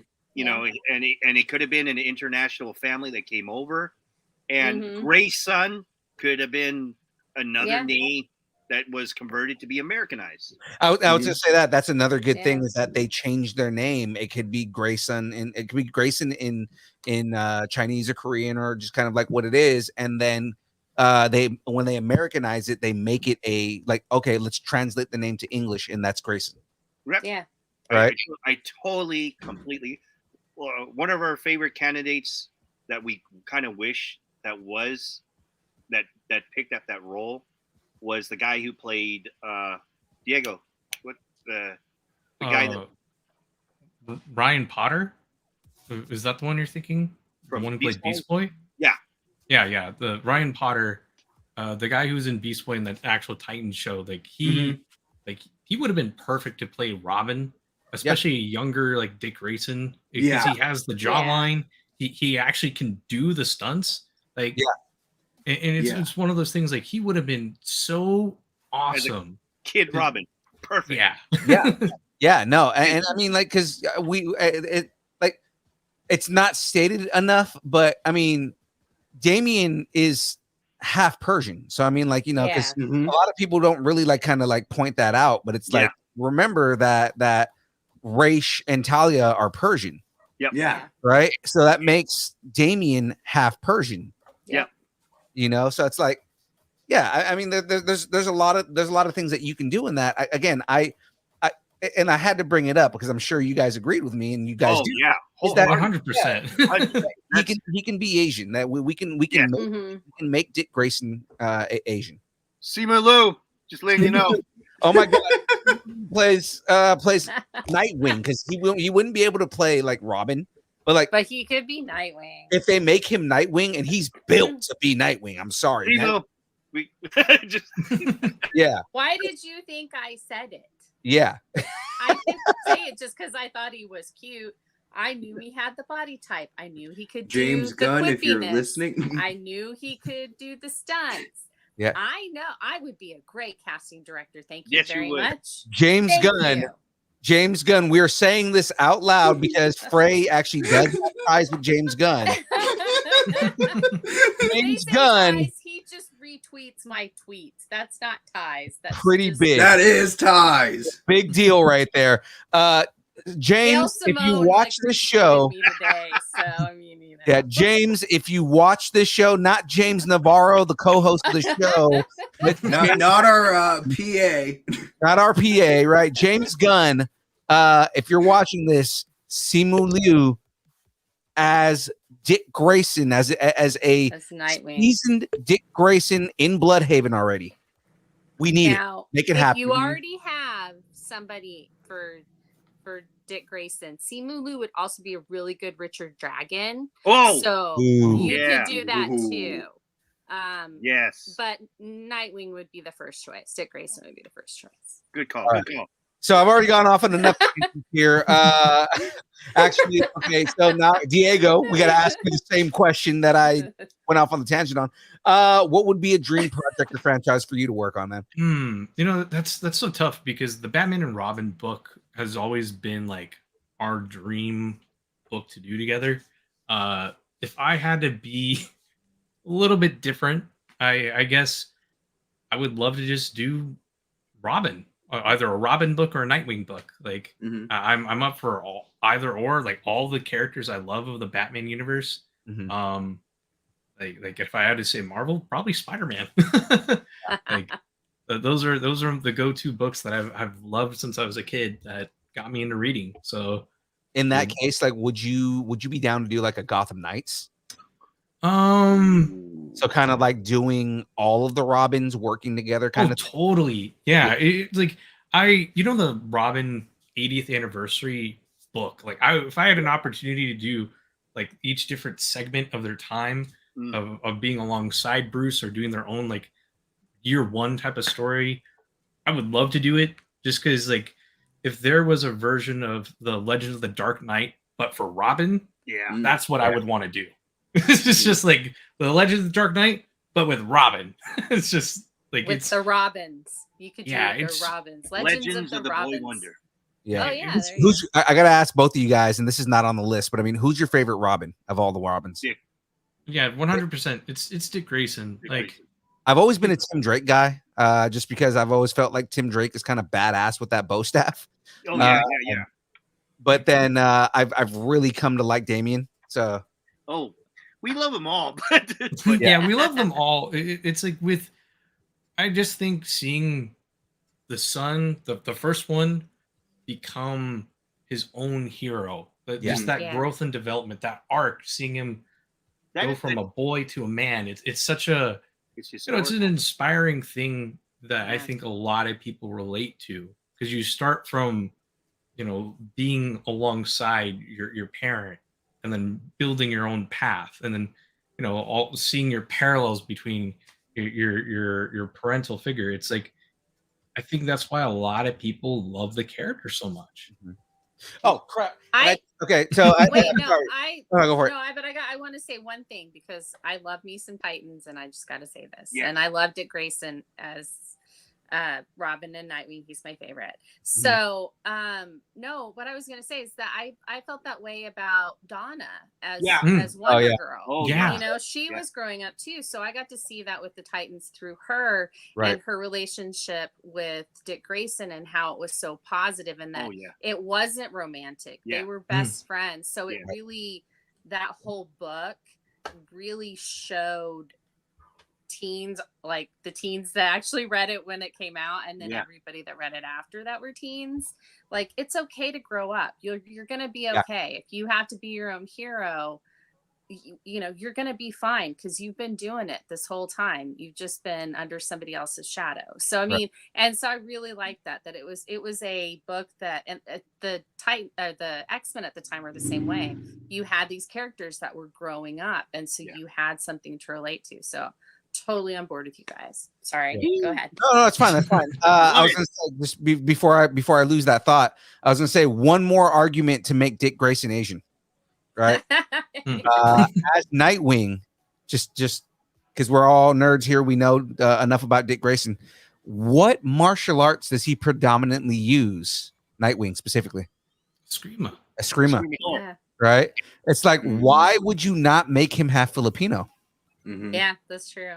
Right? Because he already uses Eskrima.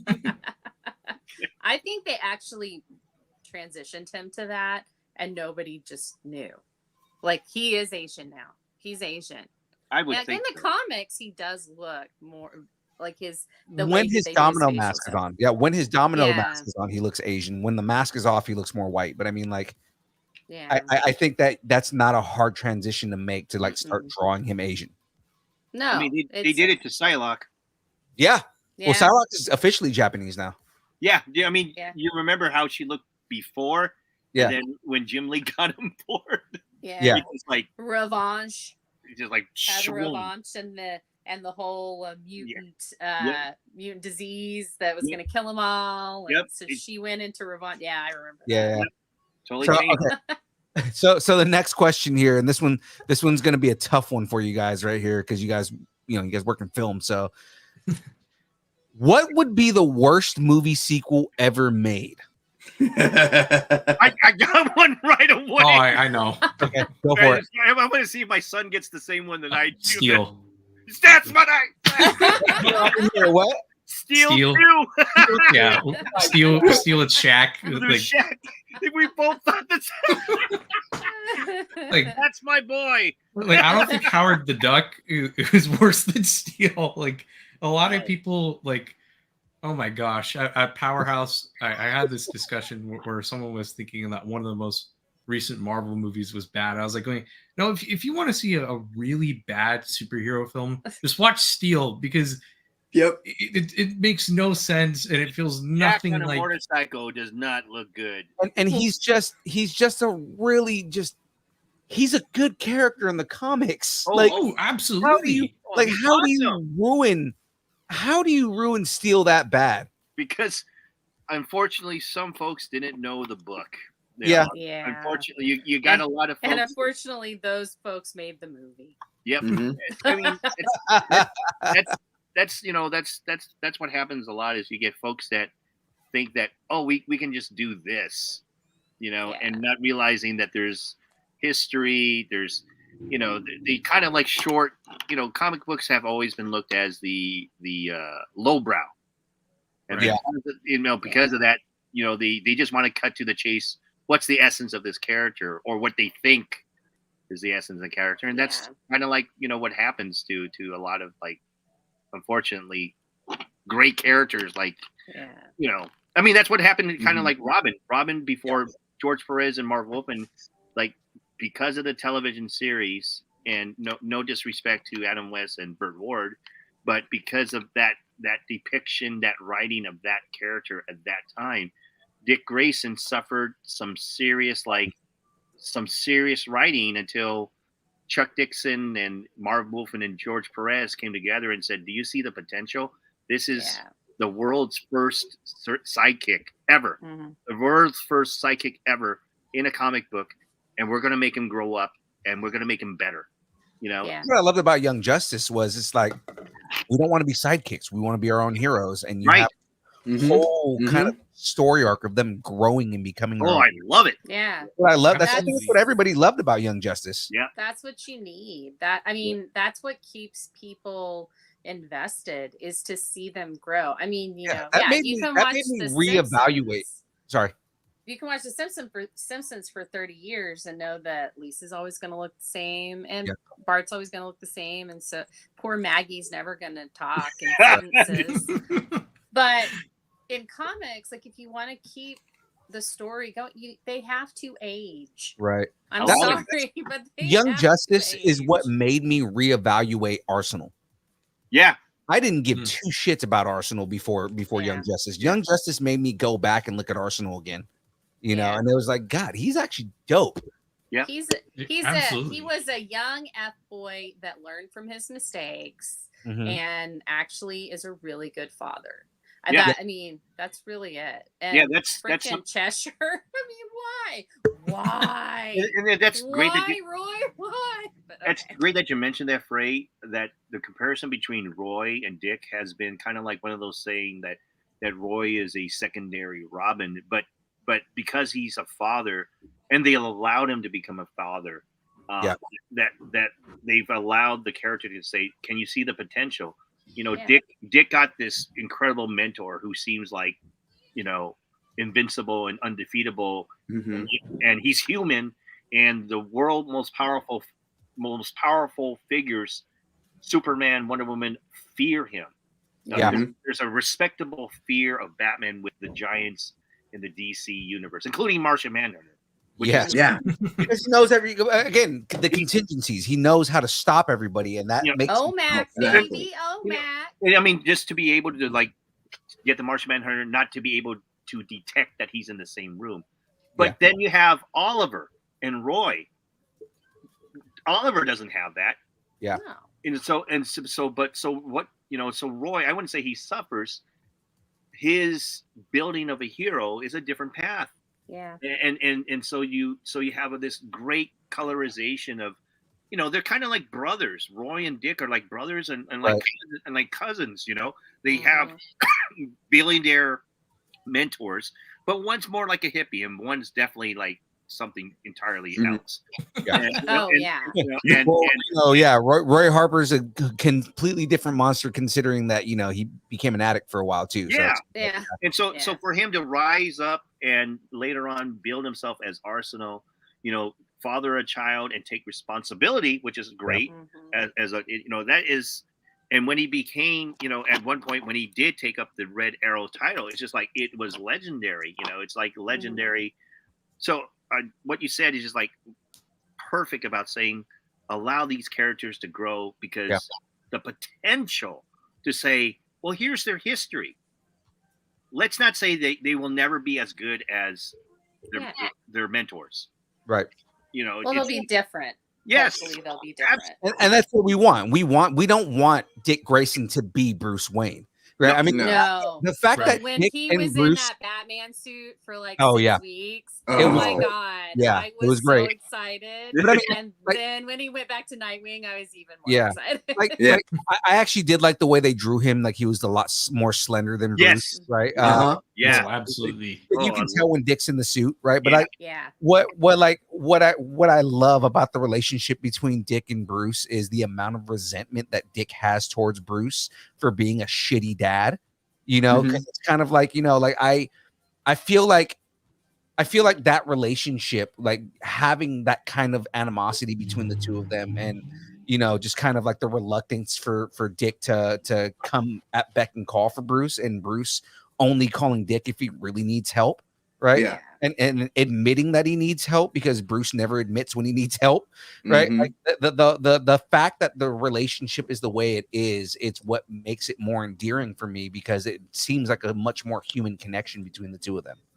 You saw them grow up together, right? Yes.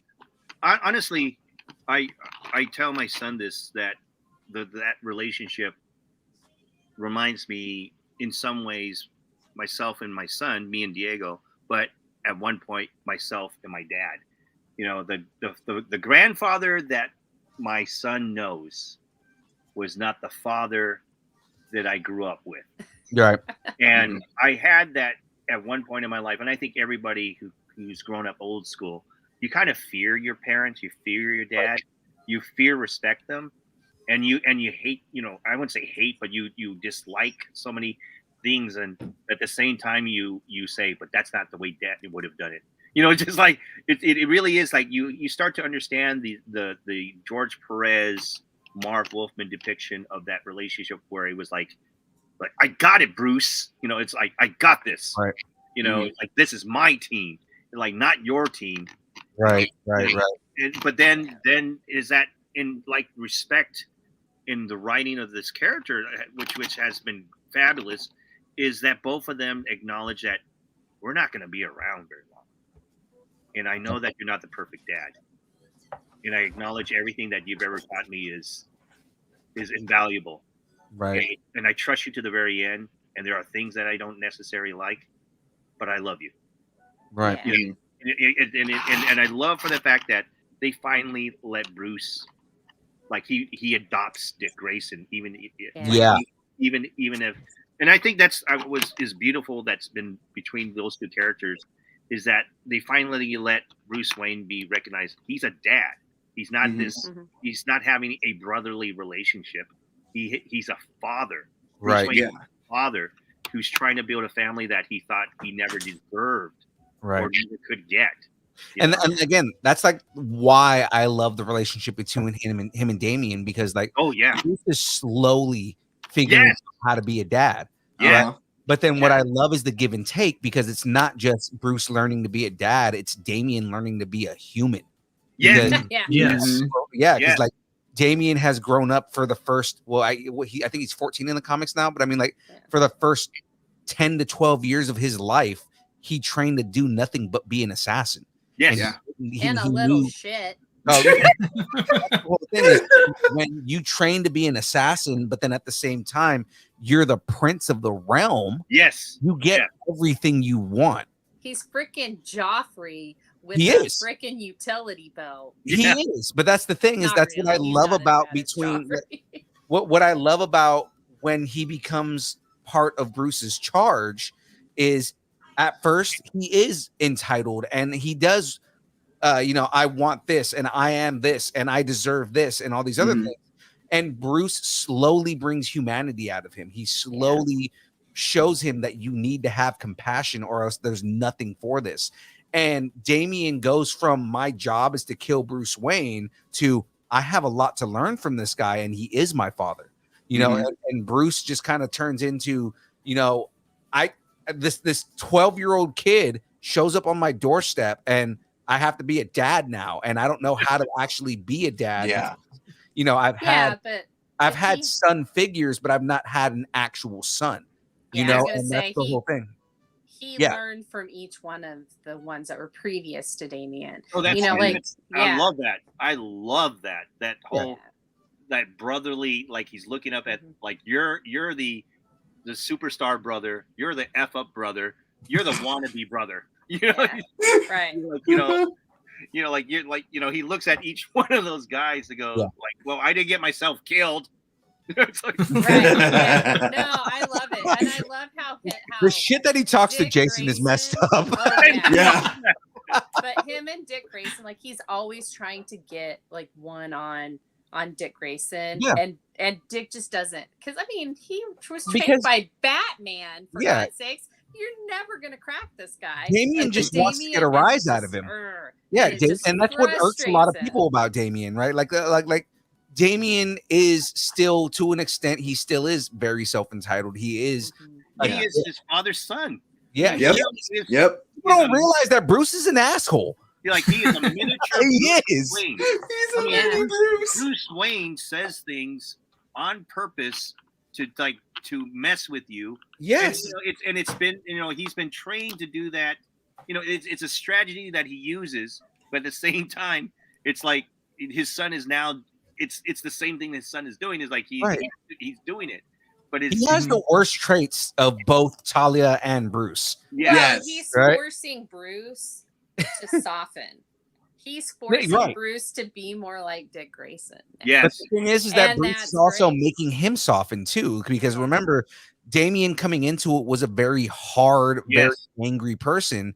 And the fact that now he has a father and a father figure, and he's a good figure at that.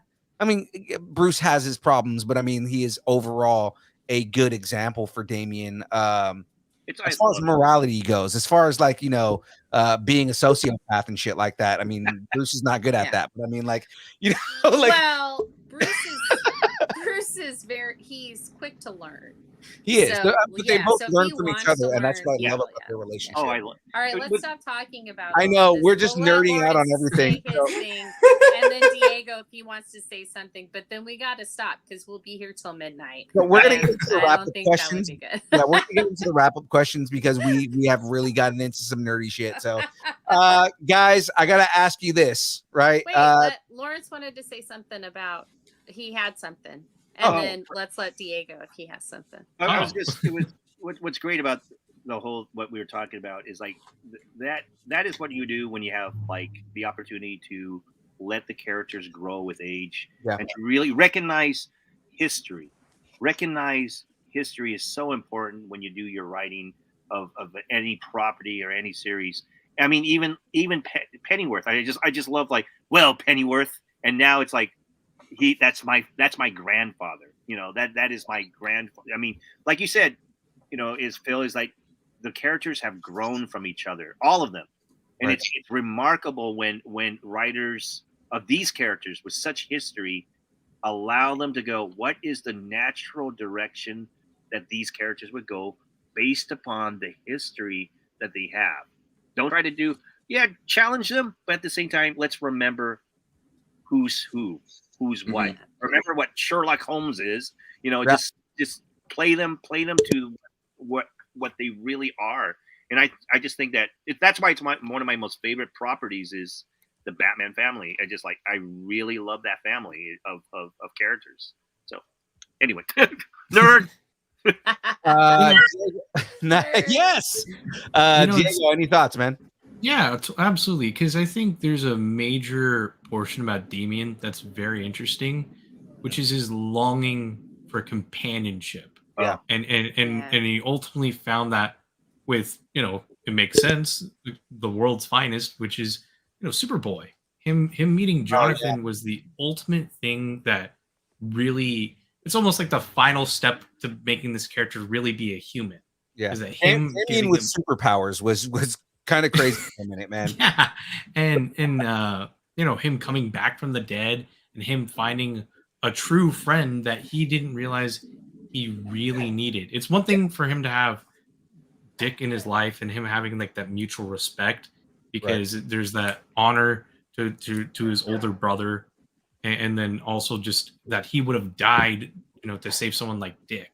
Right. But then to see someone who's not human or not fully human be more humane than him, it really pushed Damian Wayne to understand, like, why am I like this?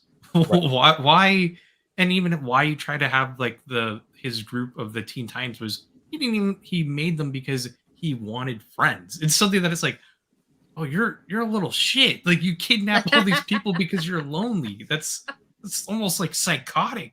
When he's like, well, I'm alone and I don't have friends. You know why you're alone, Damien? Because you're an asshole. That's why. Because you keep kidnapping people. Kill your friends. Stop killing your friends. Yeah, because you want to put a sword in somebody every chance you get, you dick. You win, okay? You win again.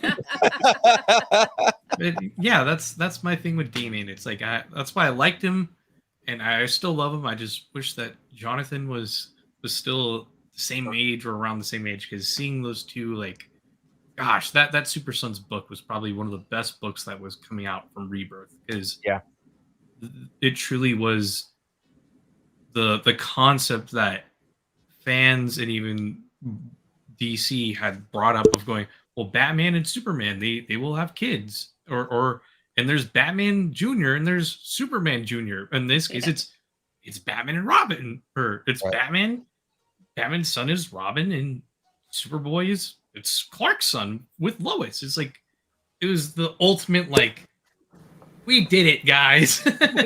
Well, I mean, that's also given that we're ignoring Bruce's two other illegitimate children. But I mean, like, technically has 3 illegitimate kids, one of them being Bruce Wayne Jr. So, which Jr. just disappeared out of the comic book. So, yeah, he did. He really did.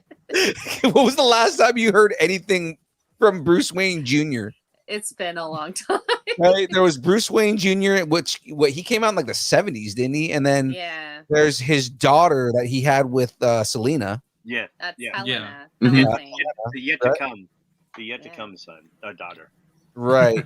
Doesn't she become become Huntress? If you think about she's Huntress. So like she becomes Huntress, and then of course Damien. But I think Damien is like the one that's like sticking in canon because Huntress is problematic because she was Batman and Selena's child, but that was on a different Earth when it was Justice Society and they had Infinity Inc. and all that. And then when they did Crisis on Infinite Earths, then she was a mobster's daughter. Yep. Then they did the New 52, she was and then they did the Earth 2 after that, and then her and Karen, who's Power Girl, they both came from Earth 2 to the main Earth and were Power Girl and Huntress there. So technically she is their daughter, but from a different Earth. So it's a big mess. Yeah, right. I mean, that's why Crisis on Infinite Earths happened, was to get rid of all that crap. So it's like, I guess at this point, canonically, his only son is Damien. The only child he recognizes is Damien. He recognizes as Damien. He's like, yeah, no, these other kids, they're not mine. Yeah, except at Grayson, Jason Todd, and DNA test. No, fuck that. No. We do not do 23andMe in this. You are not the father, Bruce. Doo-doo-doo. All right, we got to get into these wrap-up questions. So, guys, these are the most hard-hitting questions we're going to ask you the entire night. Number one, what is your favorite kind of taco? Oh, Fish taco. yeah, Fish fish taco. taco. Yeah, both of you guys fish taco? Fish taco. Yeah, I love chicken tacos, but I have to say there's something about fish tacos that are like, just you can get them fried, you can get them Grilled. like cooked, grilled. It's just one of those things that is just a fish taco has a very wonderful charm to it. It's the Islander in us that it's being an Islander. You know? The Hispanic in me is always leaning al pastor. Oh, yeah. That's a second close. Al pastor is and I'll tell you this right here. The way that we judge restaurants is by how good the al pastor is. If the al pastor is good, then that usually means it's a good restaurant. The best al pastor is when it's on the steak and they cut it off the thing onto the taco. Those are usually the best restaurants. Okay, we're getting the list from you. I told him I didn't like the El Pastor, and he was like, "Oh my god, I can't believe it." And I'll try it. If they're cutting it right off, then yeah, I will have that. But other than that, no. All right. So is there any additional advice that you guys might have for anybody trying to get into the industry? Yes. Don't stop. Don't stop. Because you have to be kind to yourself. Mm-hmm. You have to be kind to yourself. You have to love what you do. Be kind to yourself, meaning that don't say I'll never do it or I'm a terrible artist. It's just stick with it and realize that it comes in times when you're really ready. Right. You just got to keep going and going and going and going, and do it because you love it. If you don't love to draw or love to write, in the sense of the comic book world, then it's not going to be for you because you're going to struggle and you're going to stress. It is a stressful industry, but you got to, as Diego is actually doing his first comic book, like this is his first interior, that's why we're excited. Like this is his first interior book. I mean, it is his drawings. I'm inking and finishing it. It's looking fantastic. I would say his paneling is reminiscent again of the old school style, which it's all him, and he's learning, and he's showing that repetition time and again. It's not because I'm a bad artist. It's because I want to do a better job. Right. And find an ally. In the case of a mentor, someone new to collaborate, but someone who's thinking on the level, or maybe not on the same level, but at least give you perspective.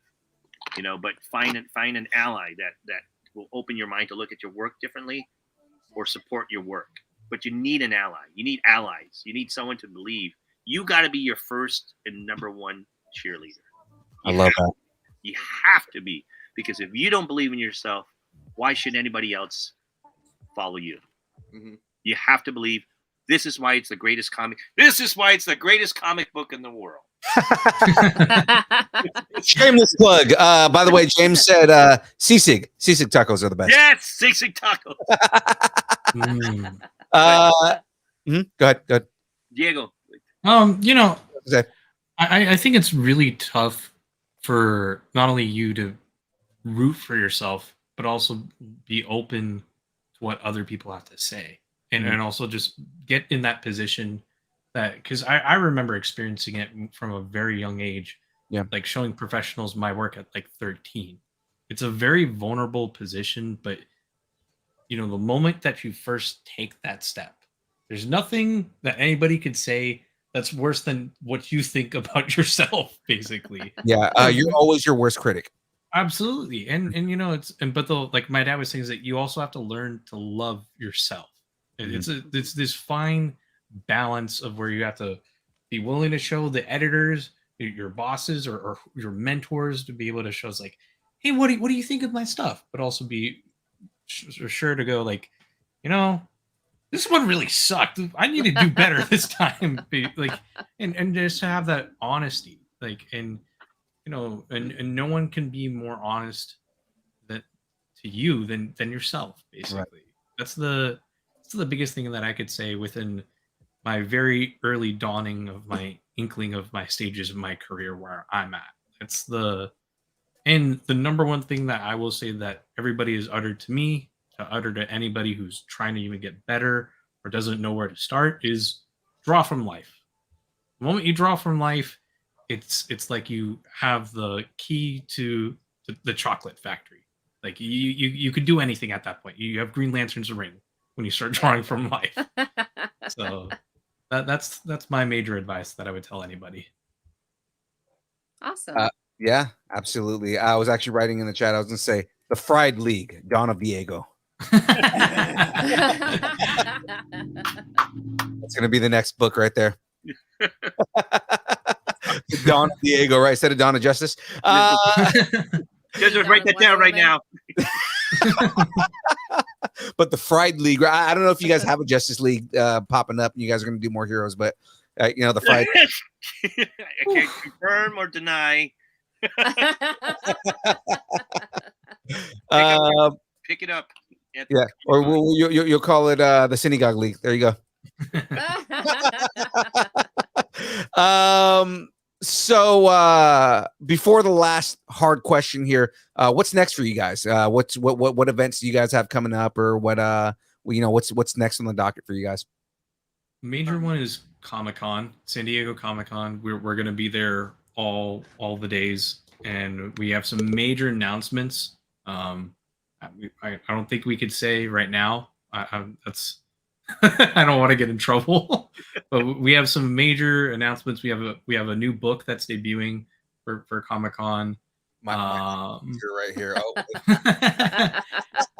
Yeah. Is there anything else, Dad? That Yeah, we're introducing some major tie-ins to the film.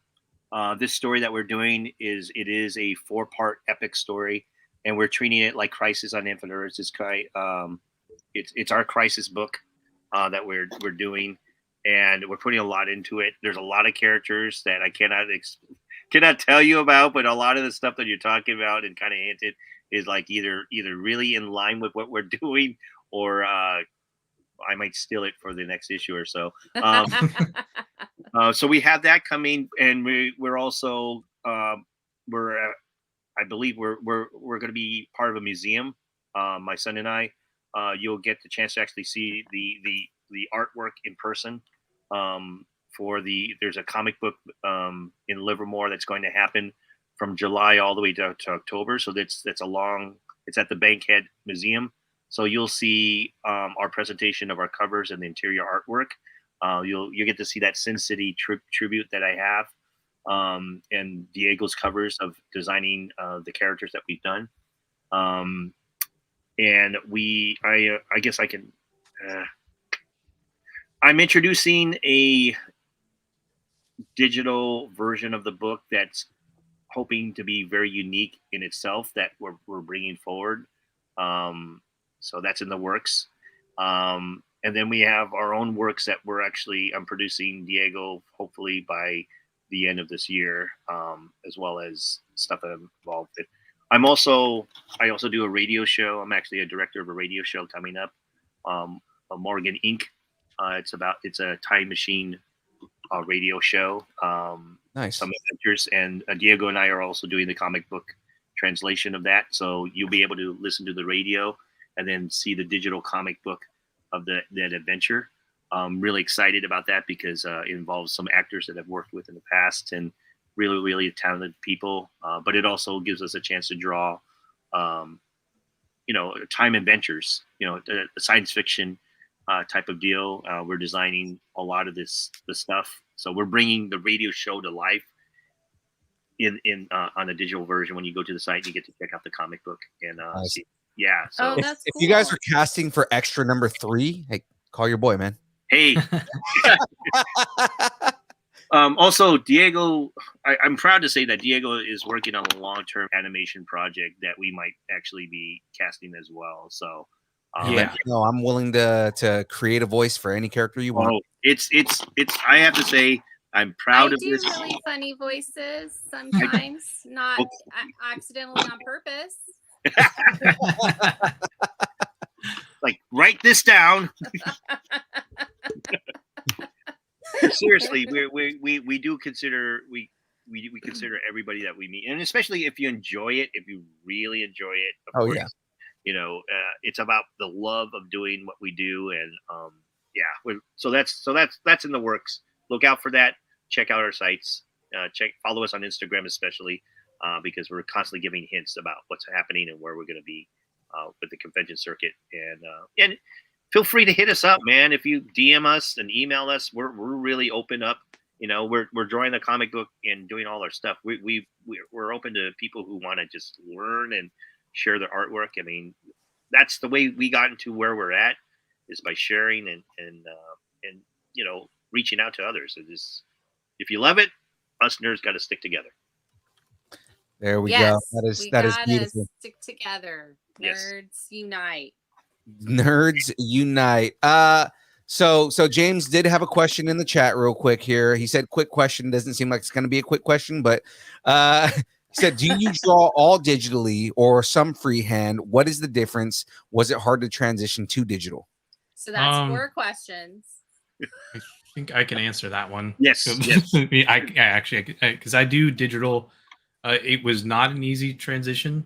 The major difference, pressure sensitivity. So basically, one feels like you're painting on glass. The other one, you feel like you can do anything. you feel the paint. The other one is you're staring at a screen, and you have to imagine and almost tell yourself what you're doing is you're telling your fingertips something else that's going on. Gotcha.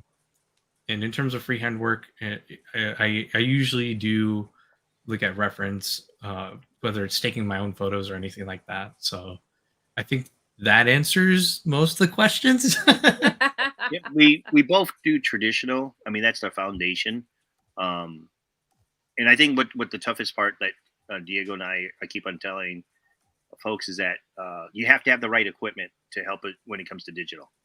Yeah. When you do traditional, you pick up a pencil, you pick up your paper, and we could draw anywhere, any place, anytime. That's why you'll see us at conventions, and I love it because I'm like, I don't have to plug in.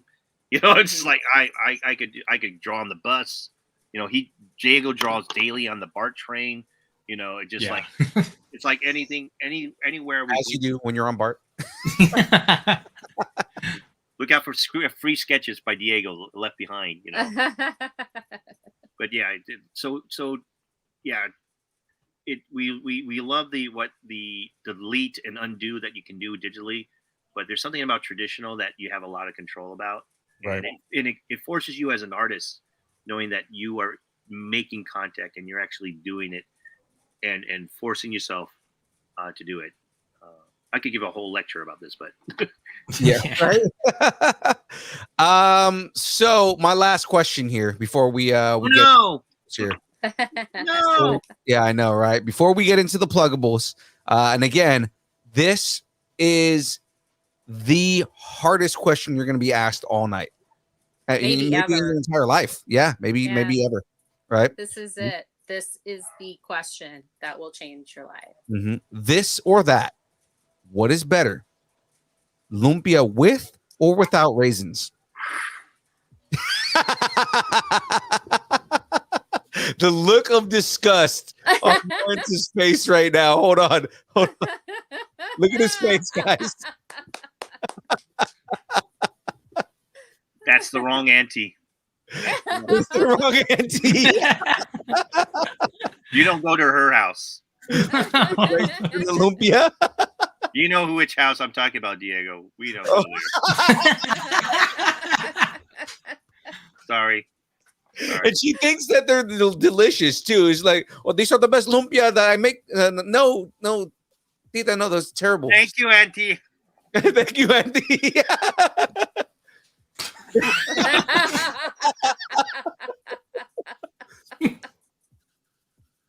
Oh God! You will not see that in the movie. Will not see that in the movie. Or you will, and he spits it out. Or it's his kryptonite. Oh my God! It's his kryptonite. The raisins are his kryptonite. Oh no. Right? Are there raisins in this lumpia? No, I can't. No.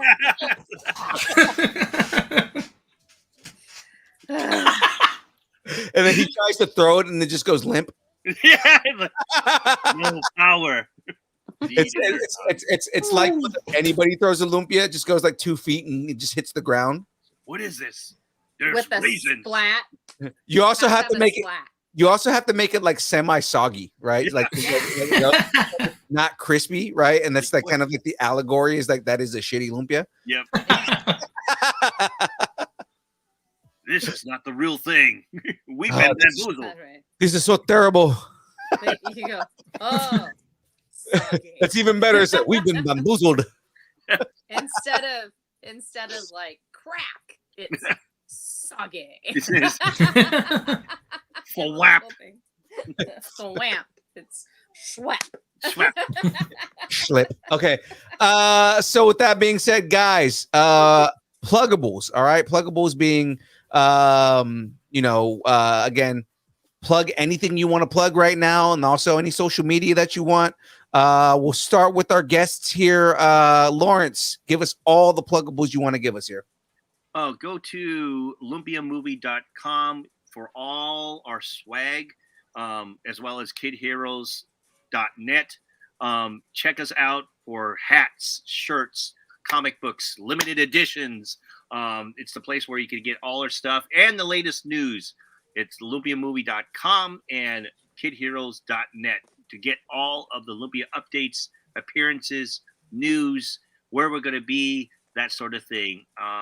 For myself, Lawrence John Iriarte, check me out on Instagram. You can get sketches and drawings through there, as well as through Facebook. Same thing, Lawrence John Iriarte. You could DM me, and then we'll give you a price list. We do custom covers. You can get your favorite comic book character done. We do prints and whatnot. Just check us out and hand it over to my son. All right. Also, James says, "I know, cool raisins." Yeah.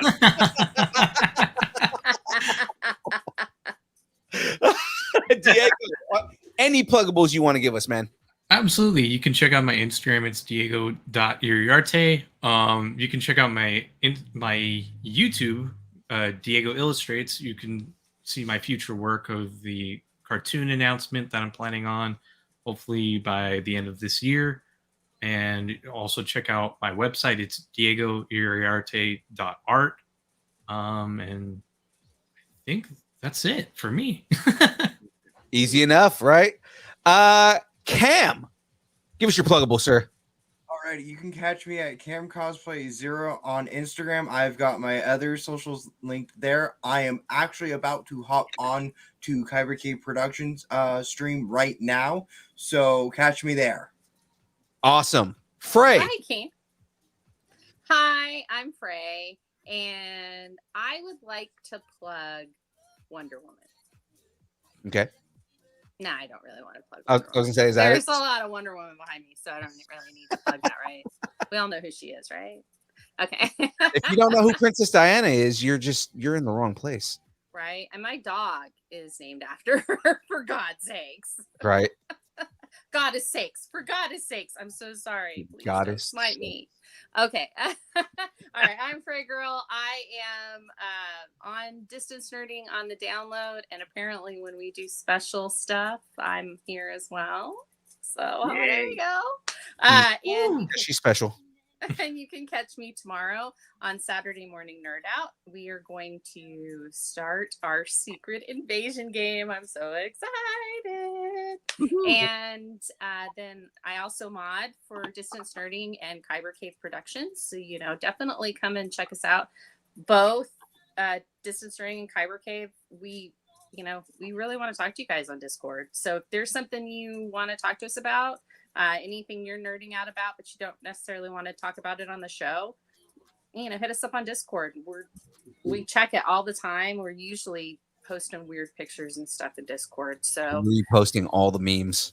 yes, and usually if you want to see pictures of my dogs, they're on Discord, or you can go to at Gal the Corgi on Instagram. She's on there. She's also got a TikTok at Gal the Corgi. I'm on Instagram at Gotham_Oracle and on TikTok at Gotham.Oracle. And I'm on Twitter and YouTube at Spray Girl. I actually just changed my thing on YouTube, and it is Spray Girl. That's it. Yeah. So, yeah, and on Discord. Why am I so making you can catch noises? me up there. That soundboard. That's me. That's me. That's me. Hello. It's me, Spray Girl. It's me. I'm afraid. That stuff on the Twitter. Mamma mia. All right. Ladies and gentlemen, you know who I am. I'm your boy, Young Phil, co-host and kind of moderator here at Distance Nerding. Ladies and gentlemen, if you want to find out more about us, you want to follow us and see everything that we're doing, head over to Twitch, Twitter, Instagram, TikTok, YouTube, Facebook Live. Actually, we're not on Facebook Live anymore, just Facebook in general. Right? We have the Nerdington Post if you want to join our little group and see all the memes and see every single trailer posted as it comes out, because Cam is on top of it. Or if you want to see all of our other stuff, like at MySpace and Friendster and Fansly and OnlyFans, it's only pictures of Aaron Watson's feet and mandals. If you want to see all that stuff, guys, you can find us everywhere at Distance Nerding. That is it from us. It is now time for the dance party. Ladies and gentlemen, we're going to have some fun here. As much as I love this song, it's a good song to go out on, but this is what we're doing here. It's time. Let's go. Where are we going? Wait, is that? Yes!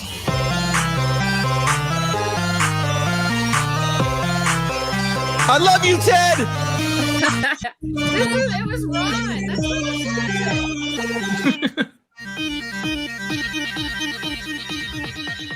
Distance Nerding.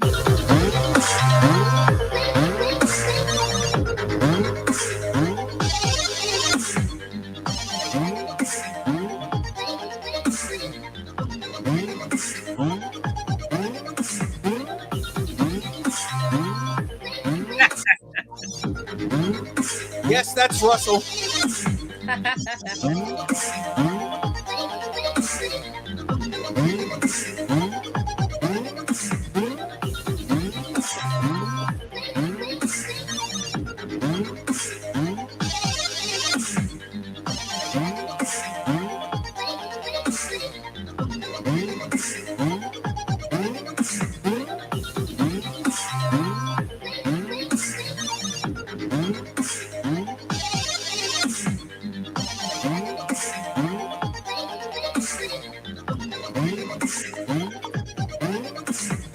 See everybody next week.